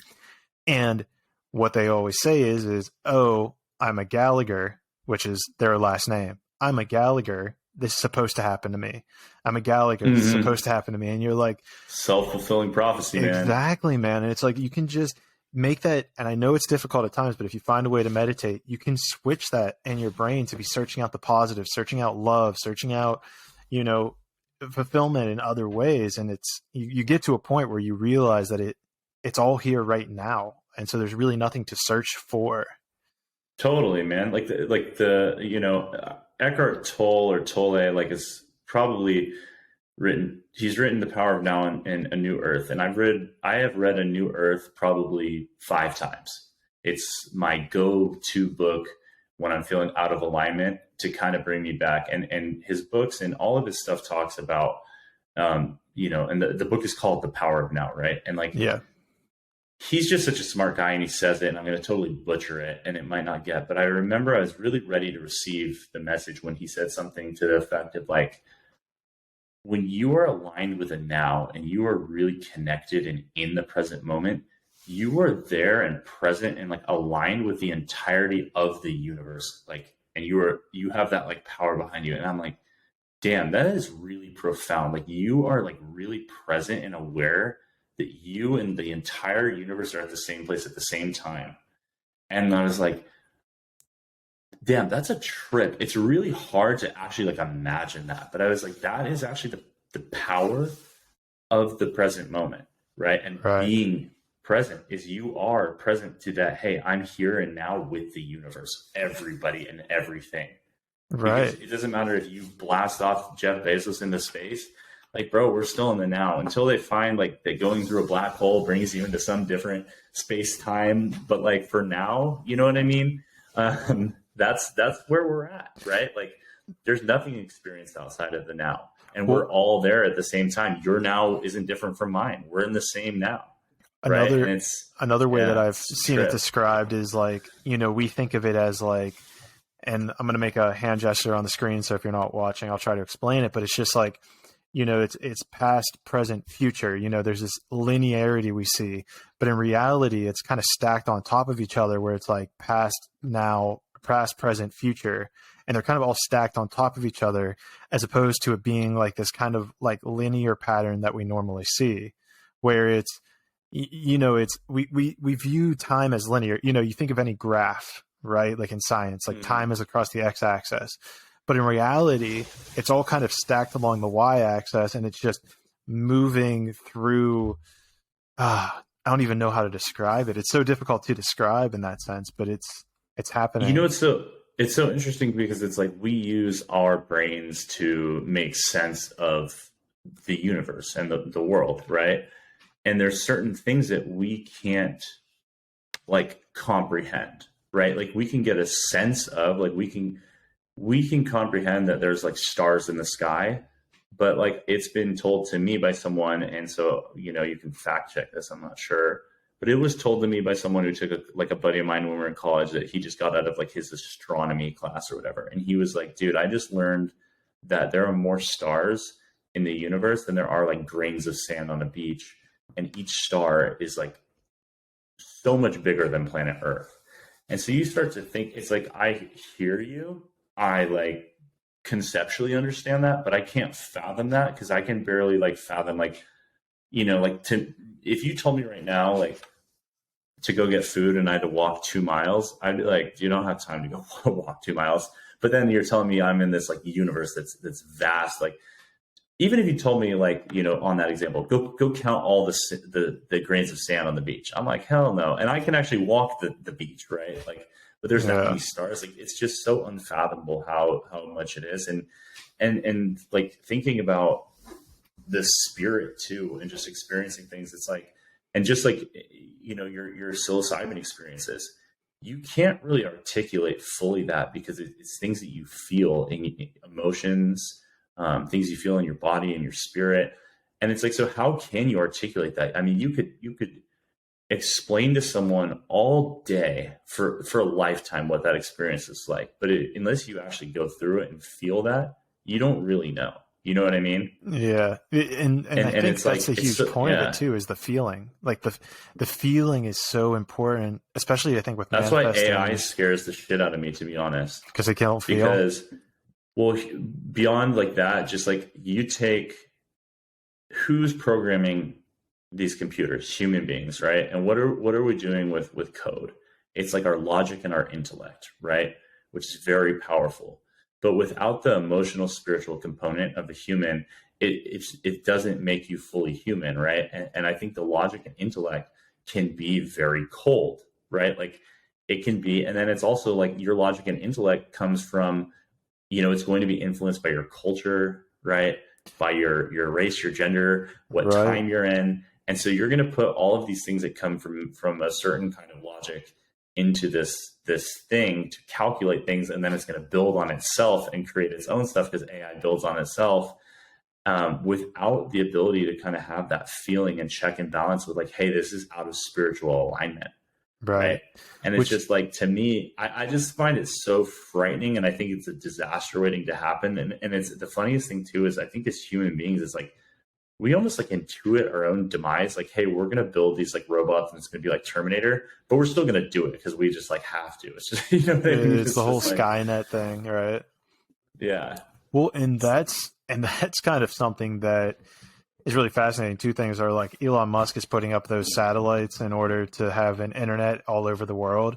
Like, first of all, that's a crazy thought because that's like literally what Skynet is. I think he's calling it Starlink, but I think Skynet is what was in Terminator, and it's basically what Elon's creating. But I also, and so I used to have a very doom and gloom kind of approach to it too, especially coming from a software engineering, computer engineer background.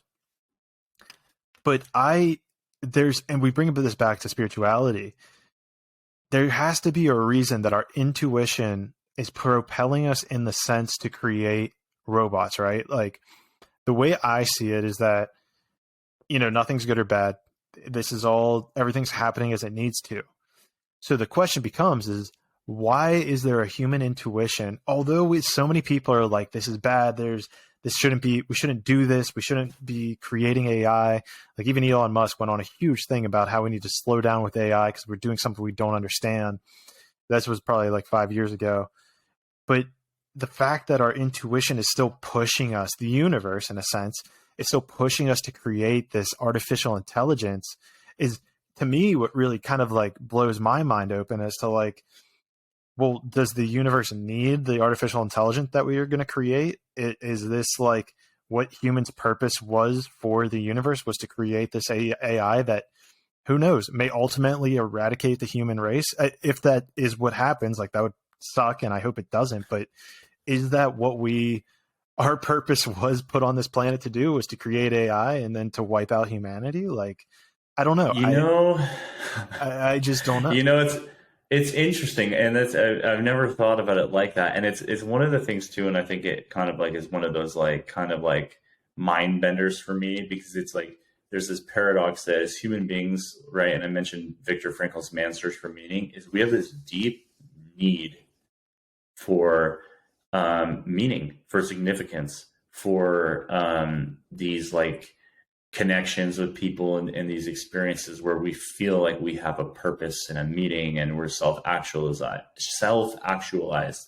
when in reality, like, I think everything is really meaningless. I think that we assign it meaning, and our brains want to give us meaning, but it doesn't really have it. It's more like, what's the meaning of a dance? I think it's almost like universal intelligence wanting to do something kind of like a different, higher level, more complicated dance than it has before. And so it's like, it's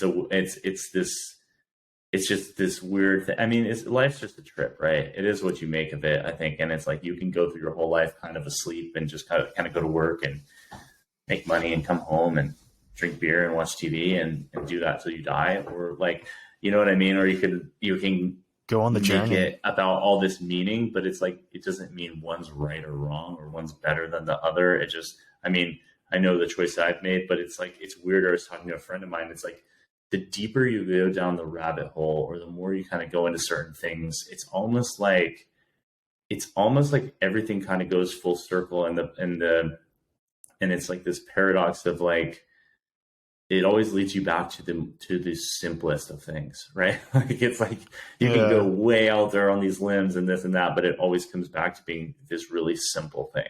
Or kind of the idea, like if you read Adam Grant's book, Give and Take, he's a behavioral psychologist, and what he determines through empirical evidence is that people who have the most money, like between givers and takers, and he has all these metrics to like measure it.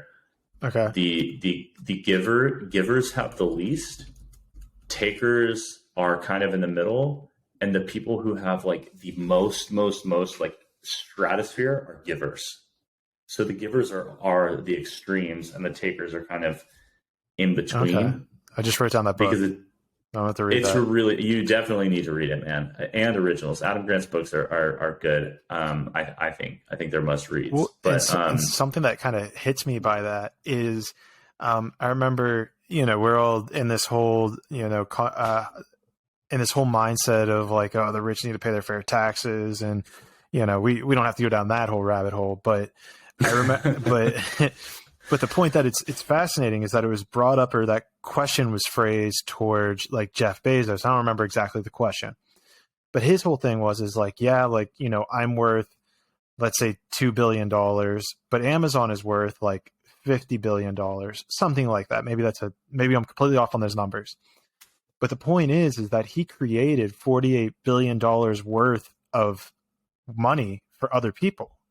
Like, we all look towards this one person as like, he's the one who has all the money. And it's like, well, yeah, he should be rewarded, like you're saying, he should be rewarded for the invention he did. But in reality, he's also created $48 million worth, and fact check those numbers, but $48 million worth of wealth for other people, And is that kind of in line with what that book is saying? I think it's kind of like, I guess in the way I think about it is, it's like the people who are at the very top take an attitude of giving, and they give massive amounts of money to charities and donate it because they're looking at how they can help. And most of them want to impact and enact change, positive change in the world. Right. Okay. And to get back to kind of you can call it a theory or whatever, but just that kind of universal, what I found to be a universal truth of being able to, in order to be able to really receive, you have to be able to give, and vice versa, is like they're giving the most, so they're also receiving the most, right? Whereas the givers at the bottom, all they do is give, so they're not able to receive, and they get walked all over. And then the takers, they never really get that far because they might be able to take a lot, the best takers, but they can't get past a certain level because they get branded as takers, and people know what they are. There's only a certain amount of the population they can fool, and they can only go so far on that, right? And you'll just have to dive into it, man. But yeah, it's kind of there is, because I think if I remember correctly, because I read it a couple of years ago, and I was just talking about it with my buddy yesterday. But like, he uses people, and I want to say people like Bill Gates and just different people, because he has to, like, it's people who have given so much to charity, right? And I think, though, to your point, it's like, look, we look at people like characters like Jeff Bezos, right? And you can say, oh, he needs to do more and do this. But it's like, the fact of the matter is, it's like, if you don't want to support someone like that, stop ordering shit off Amazon, right? Right. Those are probably the people that are buying, right? They have Amazon Prime. Like go everything drive they're to ordering. The store. Don't get Amazon Prime or go to Target, Walmart.com, right? You run into the same conundrum if you do that, though, right? Because then you're still supplying the quote unquote top 1% in your mind. Yeah. And the thing is, too, it's like, what I think a lot of people are looking at is like, well, is it really their fault that, and I'm sure there's a population of people where it's like, yes, you are in a bad position because of a certain group, is putting you at a disadvantage. And I can see why those people would be mad. But the people that come to mind for me, and at least in my experience, aren't those people. They're people who maybe grew up middle class and chose to go to college for something that they know isn't going to give them a promising career. They chose to take out a loan to pay for that college. And then when they don't get a good job that has earning capacity, it's really easy to blame someone else and blame Jeff Bezos because of the choices they've made, and they're not choosing to do something differently. And, right? And I think what you just hit is I see it as a huge pivotal step to raise and to elevate your consciousness, and I'm projecting here because I think this was a huge thing in my discovery process. Is I remember kind of, once you realize you get saddled with this debt from college, and even though as a software engineer, I still had a shit ton of debt that I had to pay down. And I'm like, shit, why the fuck did no one tell me that this was what was going to happen? And I remember I was actually kind of mad or angry at my dad, for displacing my responsibility of it onto somebody else. And I was like, Dad, why'd you never tell me like this was going to happen? Why is this, this place of anger? The way I see it, though, is that anger is kind of the doorway. It's like entering that state of 4D consciousness where you're now starting to make that slip out of like that just, okay, I'm just going to go to work. I'm just going to pay my bills. I'm just going to collect my check every 2 weeks. I'm just going to pay my bills. I'm just going to keep going. I'll drive my car. I'll spend 10 hours of my day going to work, coming home, doing nothing, sitting on the couch, watching TV. Like that's 3D. Then you kind of get to the next stage where you're like angry. You're like, shit, why have I been lied to? Why did I not know there's these other things? Like da da da da da. All these things kind of go through your head. Then you get to the next step, which is when you're like, oh, I needed to learn that so that I could move past it and know that I never want to go in debt again. Because in order for me to know that debt is bad and how awful it feels, I had to experience it. I had to be in that place of debt. I had to be somewhere I didn't want to be. Now, hindsight, be a place where I didn't want to be in order to know that progress, know what that feels like to transcend that anger now and be like, oh, well, my bad. Like that was me. I just needed to get out of that. I needed to transcend it and be thankful and grateful for experiencing that to get me to where I am today. Well, and that's the I think what I take from everything you just said, Clay, is you, at the end of the day, the damage was done. You had the debt, you had the education. No one can ever take your education away from you. And you had a choice of, I can either be mad at my dad, who I know has my best interest at heart and probably just wanted me to have an education. So I had options. So I didn't have to, I know my dad beat it into my head because he was a car mechanic. He's like, right, you need to go to college because I work with my body and I can't do this forever. And my body's fucked up and I'm in pain all the time. And I'm so lucky that your mom's business is doing well, so I can retire early. But like all the guys I'm working with aren't going to be able to do that. And if I wasn't able to do that, I'm going to die like an early death or be like mangled physically, right? So he beat it into my head, like go get an education so you don't have to work with your body. You can work in air conditioning. You know what I mean? Right. And our parents, I think, grew up like that. Like my mom told me, oh, like in our parents' day, they just said, oh, go to college and then you'll get a job. That's the best I know. So I think you're like, okay, I can either be resentful of my dad who really loves me, cares about me and supports me, or I can just say, where's the lesson in this? This discomfort is making me feel away. And the other thing too is like one thing that like kind of gets me fired up, and I think, but change takes a long time, right? And logic makes people think, right? Emotions make people act. If enough people in our generation get saddled with debt and feel like they got kind of the short end of the stick, they're probably not going to tell their kids to go to college, and our culture is going to shift. And it's unfortunate. There's a group of people that have to go through a pain to propel for the benefit for the next generation. Mm-hmm. And that's kind of the thing that sucks and it's kind of like, I feel like a timing thing. If you're now and your kind of role is to be the person who got the short end of the stick, so your kids don't have it as bad, that sucks. But it's like, it's a thing that happens, and it's like, and it's kind of like a luck of the draw. And it's like, but at the same time, you can look at it as like, oh, this sucks and I had to do this, or, hey, I went through this. I'm starting to lose you a bit. So I can tell you're riffing, but I'm kind of losing connection here right now. Okay. Can you hear me now? All right. I got you. I hear you.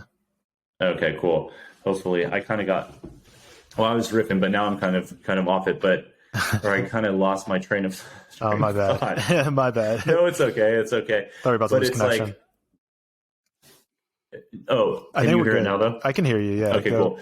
Yeah. So, but I guess the whole point is like how you look at things, right? Like I've had some like really rough experiences in my life where I was really on hard times and like where I thought like I was in a really dark place, right? And I could either look at it like, oh, poor me, this sucks. Or now I can use that negative experience as in, another arrow in my quiver to be able to help relate to other people, to help other people go through, like who are going through what I went through, and be a light or an example of like, hey, like I was there in the dumps, but like, look at where I'm at now. And I can be an example for you as someone who can do it. And I can use that as a point of strength, right? And experience. Right. So it's like, I mean, there's so many stories, they bring up and like when you're in like the business world, like the guy in Think and Grow Rich who, like almost like struck oil or whatever. And he was like so close that then he stopped and sold all his stuff. And like the guy who got it from him, like became like a multimillionaire many times over. But then he went, and I can't remember if it was gold or oil, but like, and then he goes and he's like, fuck this. Like, and he just starts this massive insurance company and makes way more money than if he would have got all that stuff. Oh, really? Because he was so, yeah. Have you never read Think and Grow Rich? I have, but I don't remember him. The guy that was mining the gold, he stopped and started an insurance company. I think that's what it was. I think it was insurance. Okay. It's like he missed it by so little. And then he was like so driven by like, so it's like, instead of being like, well, I missed this and drink myself to death because I missed my one opportunity. Oh, gotcha. And that goes back to like I think what we've kind of been talking about without labeling it is limiting beliefs, right? It's like, because it's like, I get this limiting belief sometimes that like, oh, I missed my opportunity and I'll never get another opportunity. Well, it's like, so I have to stop myself, like change, right? Like thought, nice. Change, right? It's like, well, have I had opportunities in the past other than this one? Yes. If at the time, did it seem at that point in that period, did it seem like there might not be another opportunity? Well, yeah, it felt like that, but did I get more opportunities? Yes. Have I had more since then? Yes. So in all likelihood, will I have more? Yes. Would it be better if I capitalized on all the opportunities that came? Hell yes. 100%. But it's like people always talk about lucky. It's like, your thing with Shameless, it's like, oh, that's just Gallagher's. Well, what if you're like, well, hey, like, Couturiers are always lucky. Like Lannisters always pay their debts, right? You're like, I always get, like, if you trained yourself to think like that, I bet you would find yourself being luckier. And I just feel like luck, and I didn't make this up, is luck is just preparedness when it meets opportunity, right? Like when you're prepared, like if you had a lot of money when Bitcoin was new and you could be like, here, I'll put $1,000 in it. I read about Bitcoin back in the day and I was young, but I was like young and poor and stupid and partied all the time. I didn't have like $1,000 to put in Bitcoin. Right. When it was at a penny that I could just lose. But imagine, that would literally change your life. Hey man, get in now and just hold on for dear life, because we're just scratching the surface right now. You think so? Oh man, dude, we might be at like, oh yeah, all the numbers point to the fact that there's like nobody, like you think it's big, but like there's nobody's in it. Like hypothetically speaking, like ratio wise, based on the amount of money that's like in gold, the amount of money, look at like overall market capitalization of like gold, oil, stocks, like, and then compare that to Bitcoin and cryptocurrency in general, it's negligible. Like once like the public, once mainstream people, like once our generation, once the kids below us start getting like wealth and accumulating wealth, it's going to explode. I saw this whole printout on Reddit and it was kind of breaking down how easy it would be for Bitcoin to actually hit $1 million of Bitcoin. And just based on the market capitalization, with comparing it to like oil and gold and everything that it pointed out was like, okay, like this makes sense. And obviously this is not financial advice. Do whatever you want with your money. Hard asterisk there. Hard asterisk. But just do your research. That could be like a lot of hype there, but I think that what we're seeing now, and the reason that I think the volatility of it proves that. I think the fact that it is so volatile, the fact that we've had so many dips in the last, 5-6 years, it proves that. Like it's so new. It's only 2009, 2008 that it came around or was created. So like the fact that this market is only 16 years old, like, and it's had the explosion that it has, and it still has the volatility, I think points to everything in the right direction. I think it even adds to that point. I heard that it was the fastest adapted technology in human history, like in recent human history. Fastest growing. Fire was probably the fastest. Well, fastest growing asset class in human history for sure. Yeah. It was without a doubt, it made the most people rich ever. And it's going to, if people would stay in it and don't freak out over these little dips and buy more, I wish I had money on the side to buy more, but regardless, you're going to, in the next 10 years, it's just starting. We're still in the early adopters phase. Like there's so much more money for it to be had. It's crazy. It's going to be really interesting to see, you know what I mean? Oh, especially with all this like metaverse shit, which is interesting as well, right? Because this kind of ties into our earlier conversation with the metaverse. And it's like, part of me in NFTs like doesn't want to believe it. But Gary Vee had a great thing where he's like, oh, everybody's like so against NFTs, but like you want a blue check next to your name. Like people put value on having a blue check next to your Twitter handle or putting it next to your Instagram. It's like there's this and to tie it back into spirituality, there's this energy or this like innate like drive for us to be connected with machine in some way, shape, or form, whether it's through AI, whether it's through like these Neuralink programs that Elon Musk is doing where he's putting chips in your head.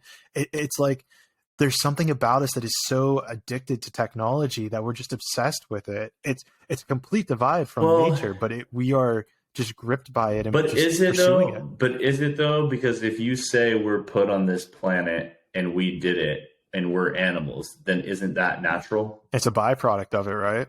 It would be, right? Like in that regard. There's nothing on the planet. I mean, that you can say isn't natural because everything comes from the planet, right? Like you can say it's synthetic. You could say it's man-made. You could say we mixed chemicals, but what are chemicals? If there are compounds found on the earth that we've exposed to different temperatures and energies and mixed together to do things, right? Fair argument.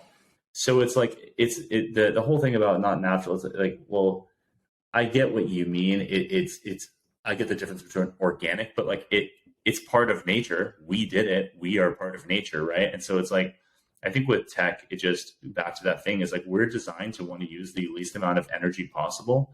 And right, if we're running an unconscious program, it's way easier to go in and get that dopamine hit. Like I forgot my phone the other day when I went to breakfast with my girlfriend. I can't tell you how many times I reached for my pocket to just like glance at my phone. It's crazy. I'm completely addicted to it. It's crazy.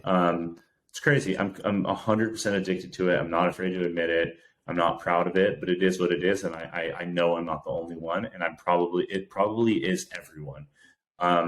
You know what I mean? Yeah. Almost everyone. And at least in our age group and younger. And the whole thing with like the metaverse and all that too is like, I think, and the blue check and the NFTs of like the Bored Ape Yacht Club and all that. I think it's like, tying back to what we were talking about, towards the beginning of the conversation with human nature. It's like, well, what is it? What is the blue check mark? It's status. Because what happens if you have status?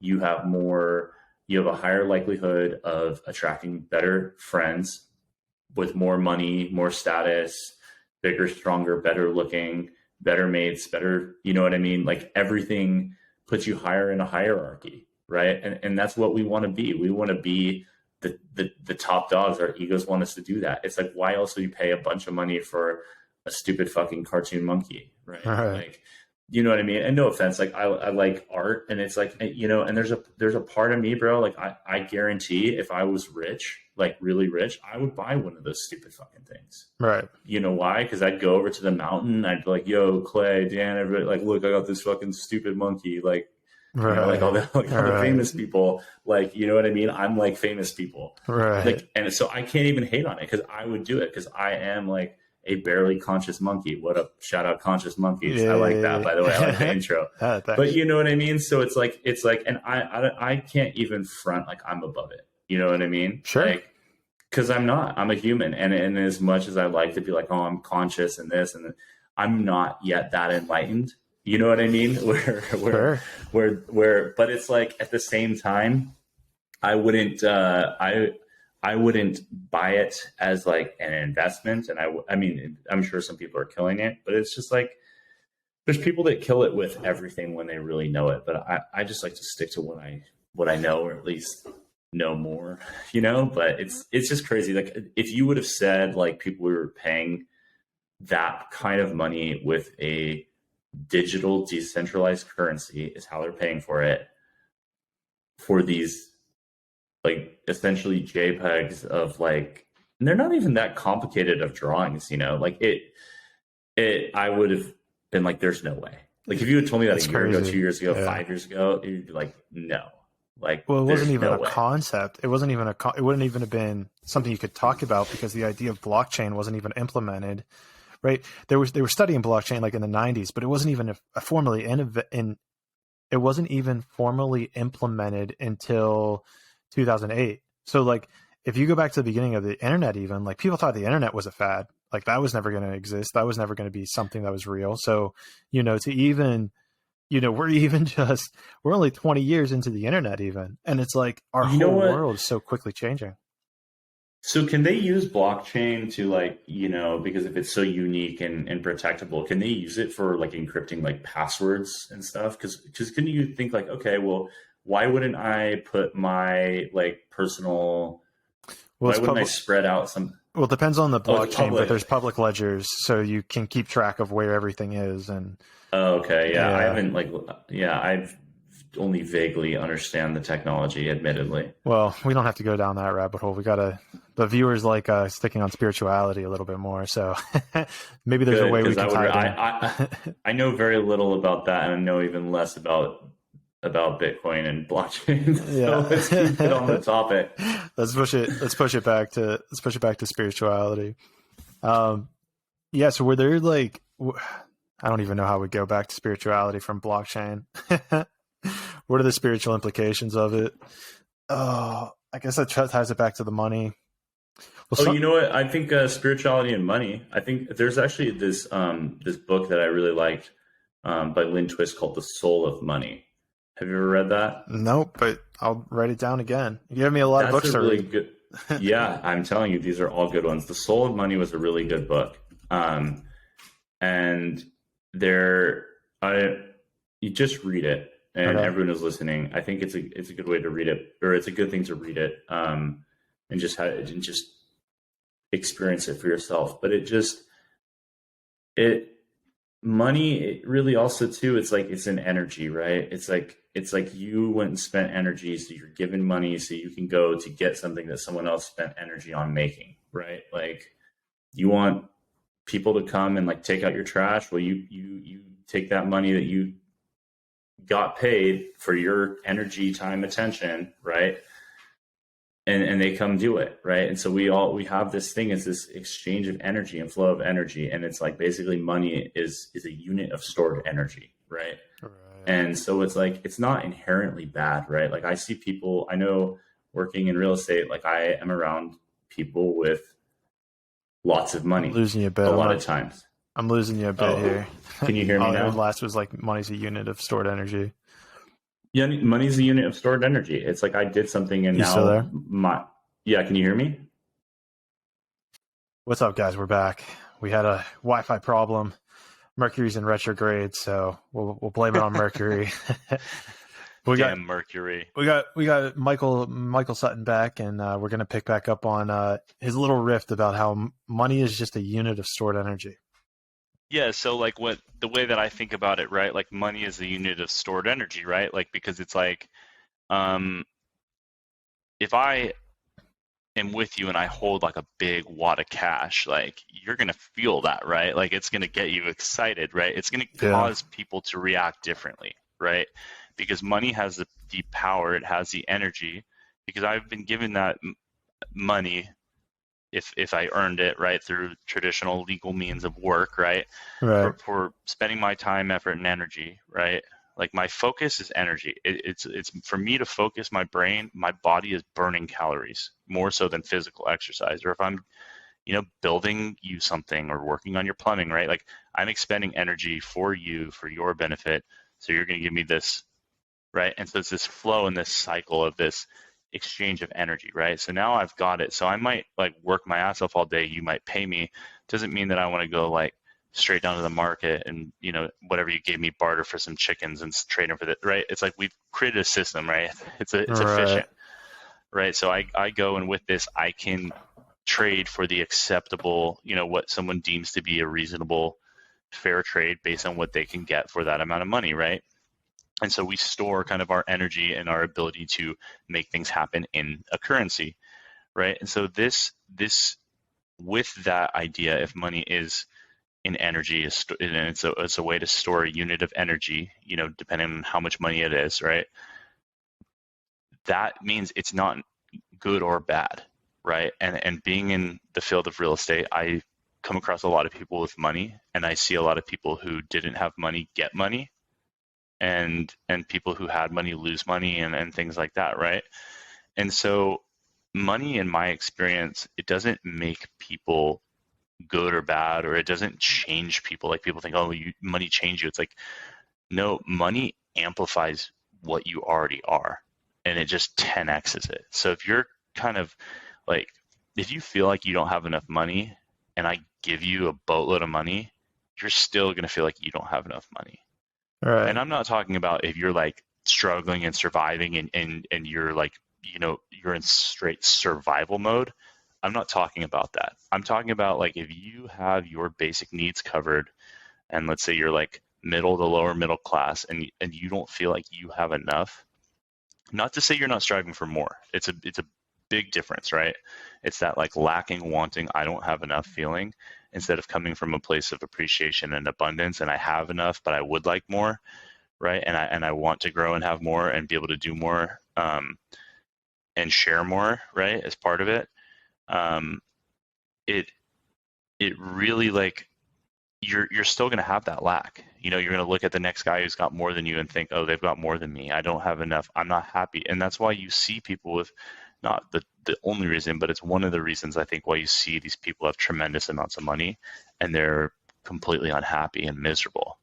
And then that's why you see these people who, it's that feeling of always needing more, right? It's like you want to always keep getting to that next piece in the ladder. And to tie it back into Eckhart Tolle's like, rendition of it all, it's like because you're always wanting more. You're always wanting to be in the next step because you're not in this present moment. You're not here. Exactly. You're not now. So you're going to keep placing your happiness in the future. It can't be right now. Your happiness is with that next $1 million that you're going to make. It's with that next $1 billion. It's with those, having 500 more followers on X social media. When in reality, you're continuously placing happiness, and what you're doing is placing it in the future. It's never now. It's once this happens. Or the corollary is if you're still in a place of fear, you're placing it in your past. If you have these trauma, it's not, the happiness or the resonance of being fulfilled is not now. It's either I can't possibly do that because of these tragedies that happened in my past, or it's in the future because I haven't achieved what I wanted to yet. Yeah, and you're exactly right, Clay. It's being that we are always in the now, and like, and it's all this stuff is all like interwoven, right? It's like if you're not happy now and in the now, like what makes you think you're going to be happy then? And then what happens if you actually are happy? Once you have it, how long do you think you're going to be happy for? Like people, like the pursuit of happiness is really, I think, misleading, right? But like the pursuit of something is where you find the joy, right? And then you achieve the goal, you are rewarded with a dopamine hit, and then that goes away. And then what's the next goal? And you've got to make a bigger or different goal. Like your goal, in my experience, like it needs to be bigger. It doesn't need to be bigger in that like, oh, the goal's bigger, like it's got to be more money. It could be bigger in like, I want to learn to do something that's so radically different and challenging to me, right? Like your goal might have been before motivated on career and finance, where now your goal is like, hey, I want to reach like millions of people through a podcast. And I don't care if I make less money, but if I reach a lot of people and help a lot of people, that's my goal. It's still a big challenge, but you know what I mean? That's a big goal. So it's like nailed my goal on the head. There you go. And it's a very noble goal, because it's like, and that's the other thing too, what I realize in my life is I have to, being a human being, and one that's especially prone, left to my own monkey brain and unconscious programming, selfish and self-centered. And for me, my life really depends on me thinking about other people and coming from contribution. And what that means is like, hey, Clay, what can I do for you in this moment? And to help you, and I don't want anything in return. I really want to be of service to you.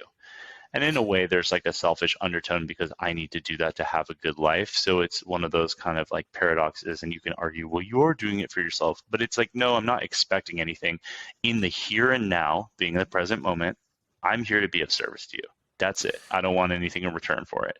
Right. And I think what you're kind of touching on is the idea where, and this kind of goes back to our 3D, 4D, 5D model, is that when you're kind of in a more three-dimensional state, you see the world as like winners and losers. Like if you have something and you won, that's 2D. You're That's placing it too even deep lower. for me, because it's like that false dichotomy. It's like, well, you're winning or you're losing. It's like, well, what are you winning? What do you know what I mean? Well, the Like, what is core concept is greatness? You know low, what I mean? right? Yeah, yeah. Yeah.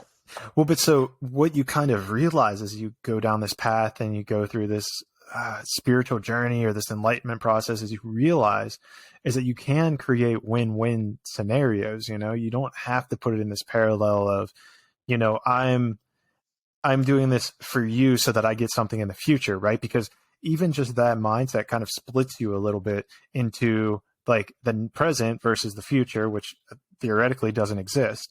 So instead, you could even make it that I want to help you because I know it's going to make me feel better for making you feel better, and so you're even still creating that win-win. If you have the mindset of, well, I'm only doing this because in the future I know I'll get tenfold back, you're Then kind it of doesn't work. That's not coming from contribution. yeah, exactly. You're splitting yourself, right? You're not Yeah. doing it on a direct path. But that's manipulation. That's a form of manipulation. So I guess to clarify what I mean is, in order to have it truly be coming from contribution, all that is in my mind when I say that is, how can I be of service to this person? How can I help you, right? And it can be as simple as, if you go visit your family, right? Like it looks like you're visiting your family, and they make dinner, and you just go and you're like, hey, I'm going to be of contribution by just washing the dishes because they made this, and I don't want anything in return. It's like, it feels like the right thing to do, right? Or, hey, I see that you want to like have dinner. Like, what can I do to help? Can I bring anything? Can I set up?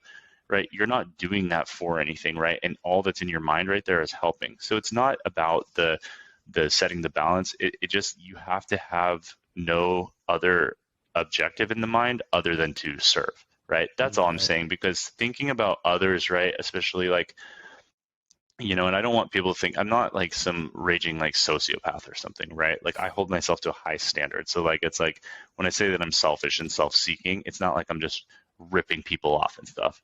I hold myself to a high standard, right? And so it's like, if I start thinking about myself all the time, and like, what I think about is like what I don't have enough money, I don't have, a good enough house, I don't have enough this, and blah, blah, blah, blah, blah, I'm not good looking enough, blah, blah, blah. Like, it doesn't matter, right? It's just like lacking, wanting that equals lacking, that equals not enough, that equals, unhappiness, right? It sends you down the spiral. And it's a spiral, right? And then I've become identified with my mind, and I let that just take me, like I'm walking a dog that's way too big for me, and it's dragging me down the road, right?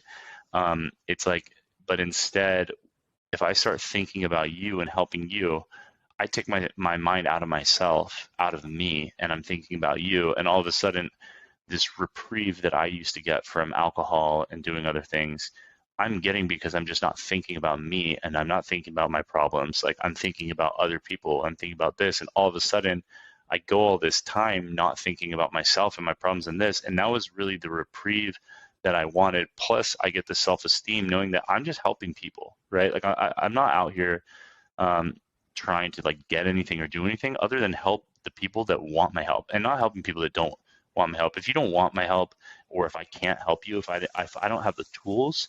So like, when I say that too, it's like, I don't try to help people that I'm not equipped to help, right? I don't try to like jam my stuff down someone's throat. The people that I typically help are people that have had similar struggles to me, want to be in similar places as me, career-wise, or just want to learn something that I have to teach because I may be older than them, right?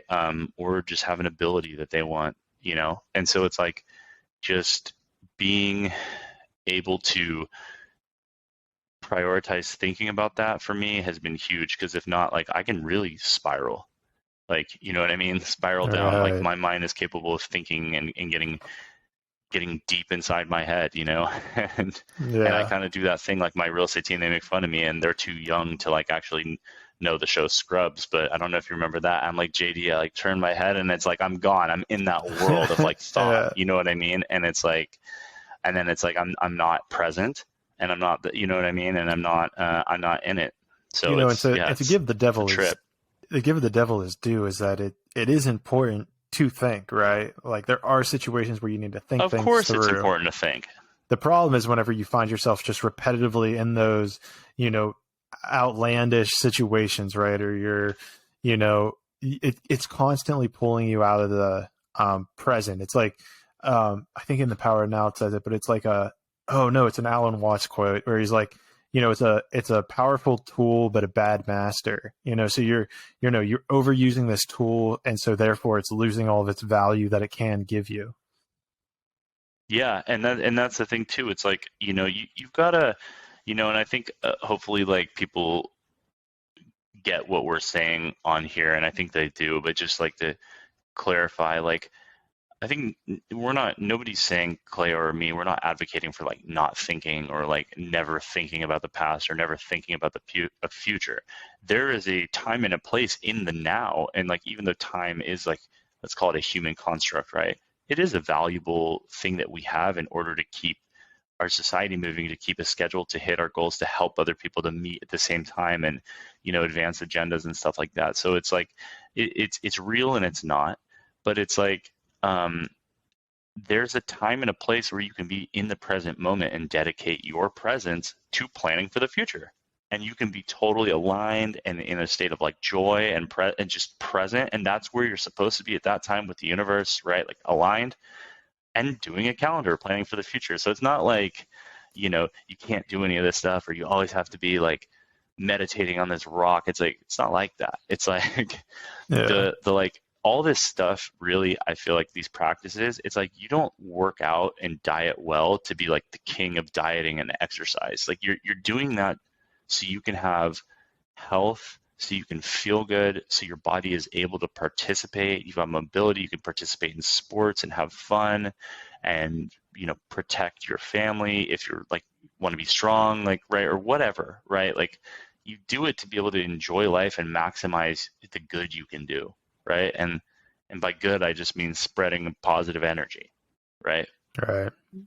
Yeah. And I mean, that's all you can really do, right? Is like to keep that energy flowing positively and keeping that momentum going. And I the audience that I'm attracting, I'm pretty sure they're going to understand most of that, but it is good to clarify, right? That, there are these tools that we are overusing, right? Like you can overuse anything, right? Like too much of anything is a bad thing. Too much water, you can drown yourself. Like your cells will explode and you'll actually die from drowning. I always tell people too, I'm like, look, you can use a hammer to build a house or to murder a man, right? Like it doesn't make the hammer bad. It's how the tool is used. It can be constructive or destructive. Right. And it's a lot harder to use constructive energy because it takes focus and energy and time, right? Like in the example of building a house, it's hard. But to burn down a house, it takes 10 seconds from any fool. You know what I mean? Right. It reminds me of, there's a quote that's like, discipline is freedom.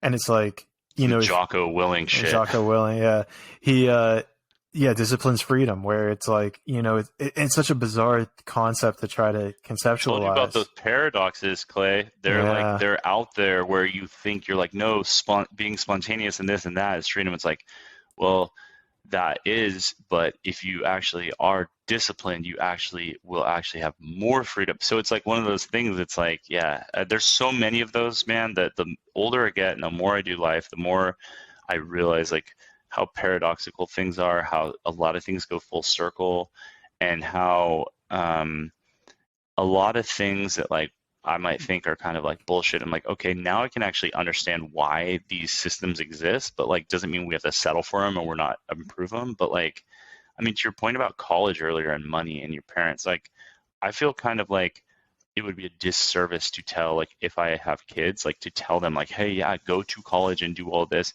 because that's not really what I believe. If it's what they want to do, if like they have the support or want to do it and it's going to help them, I think college is a great experience, a place to learn, make relationships. But it's like, I think that we need an overhaul on our education system. I was talking to my good buddy and he said this thing, he's got kids, and he's like, I think in America, we try to prepare the world for our kids, and we try to manipulate and change the world for our kids when what we need to do is prepare our children for the world.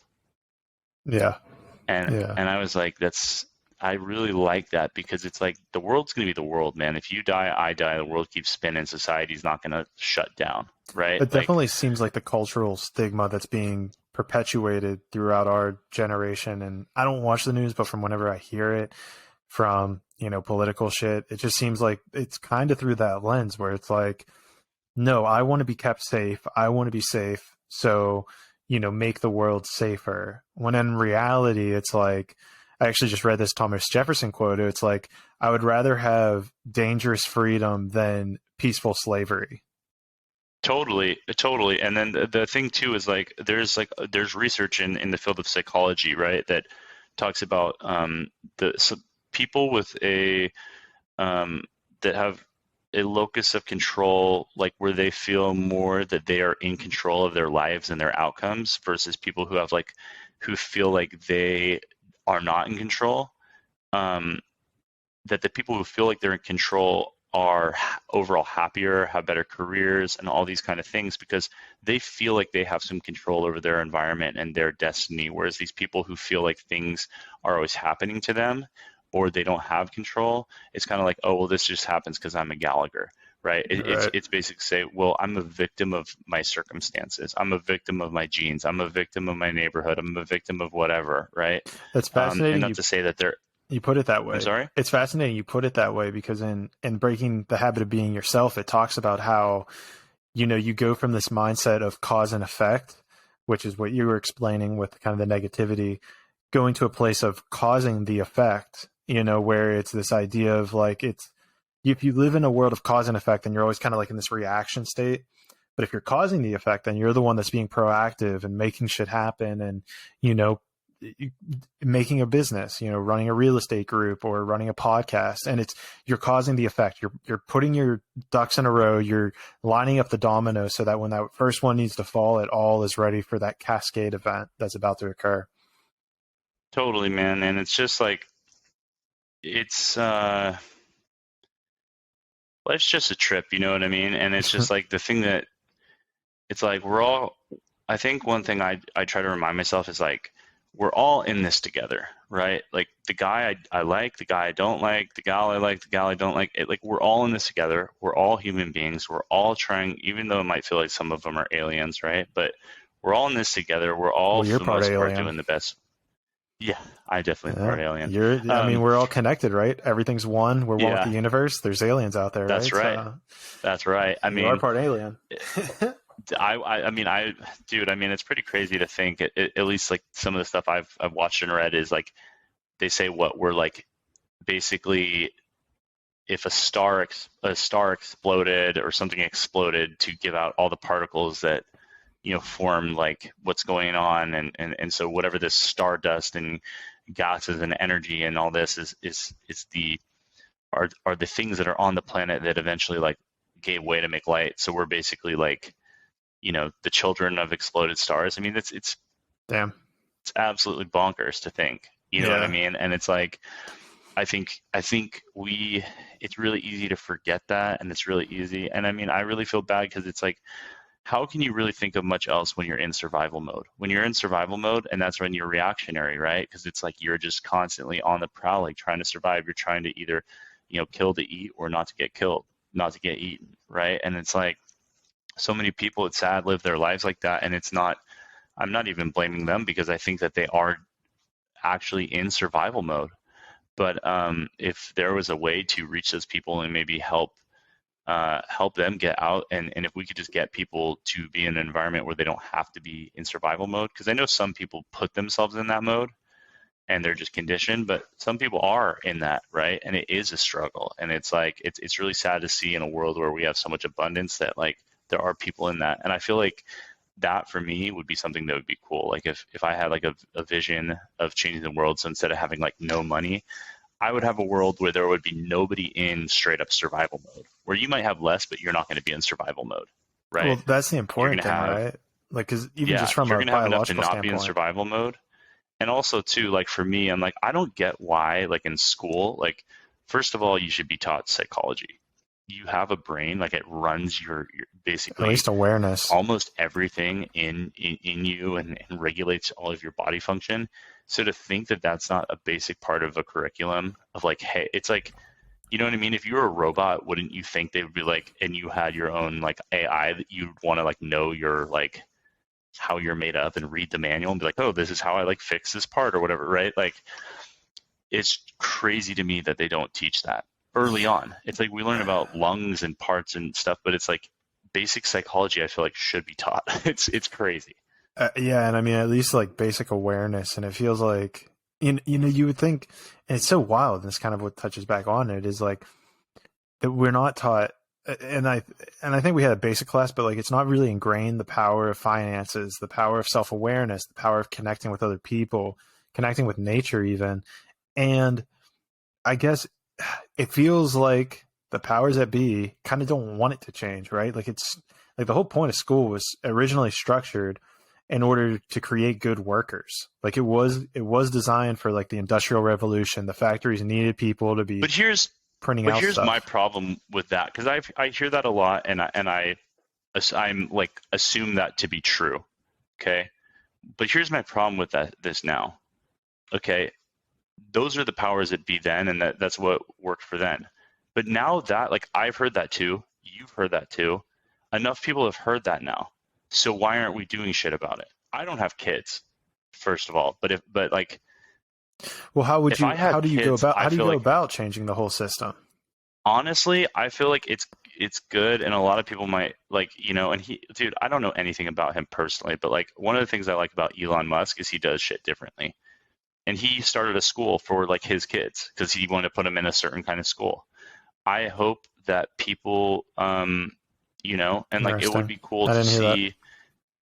Yeah, he has like a school for like I don't think it's very big. I think it's for a very select few, so it's a little bit elitist perhaps. But it's like Sure. It's like, but a lot of things start that way, right? Like they start with a small group and then it catches on and then it gets adopted by the public. But I think the fact of the matter is, like, I think we've just accepted the status quo rather than saying, hey, we want a major education reform. You know what I mean? And we fight about all this little stuff. So you can say powers that be and this and that, but it's like, look, you said you don't watch the news. I don't watch the news. I think like there's a cultural shift where a lot of people aren't watching the news because they realize it's just propaganda.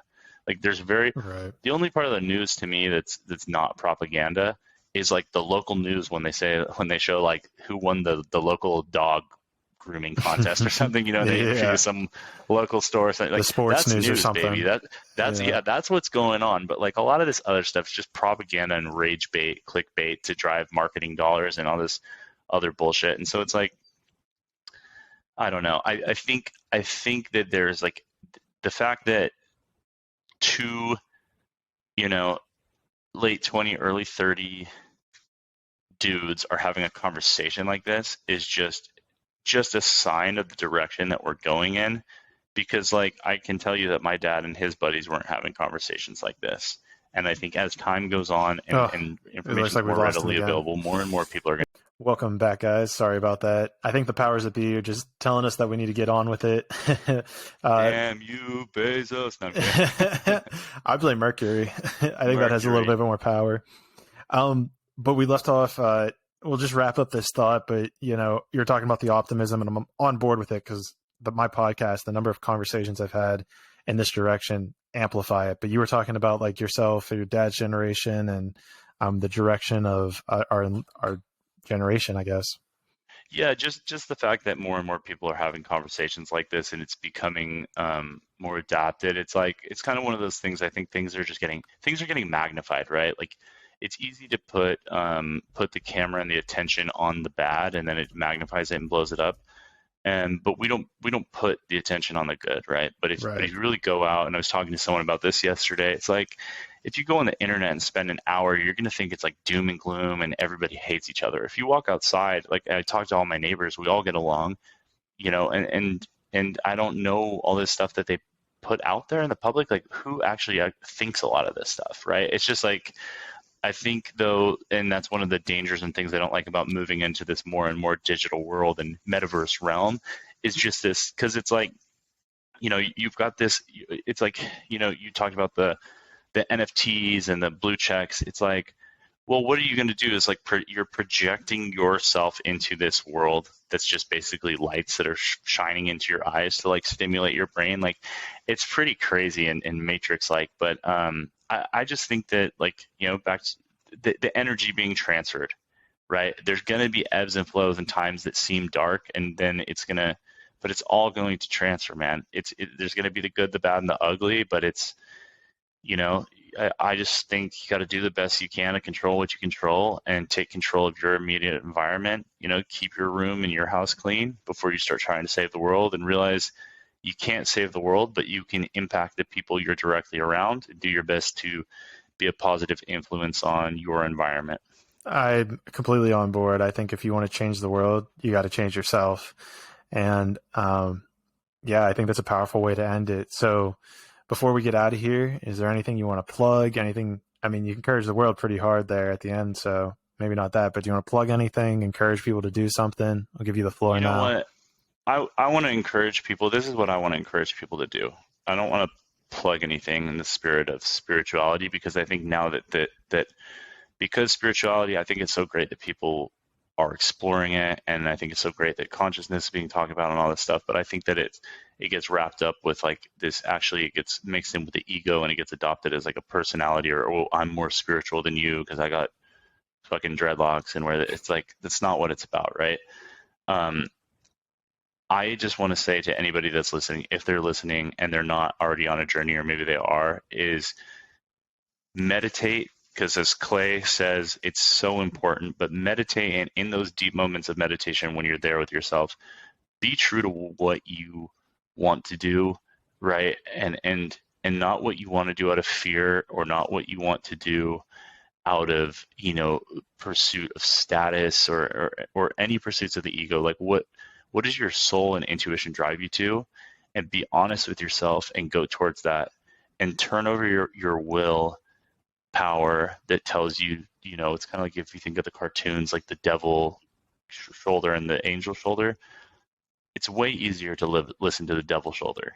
Listen to the angel shoulder. Don't ignore it, and follow that, and think about other people, and incorporate putting, coming from contribution in your life, and your life will grow and open up in ways that you absolutely can't imagine, and it will make you feel so good along the way that even if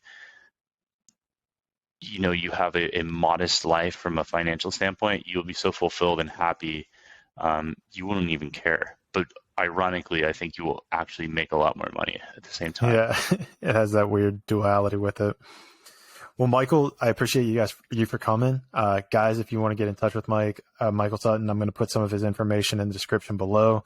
We'll find all the links down there to get in touch with him. If you're in San Diego market, want to get a house, hit him up. Other than that, don't think there's any big news for the podcast. If you found anything interesting, I highly suggest you share it with people. Go follow me on all my socials and leave a review on Spotify, Apple, and wherever else you listen to this at. I know we're all over the place. So with that being said, I appreciate you conscious monkeys for tuning in, and let's grow together.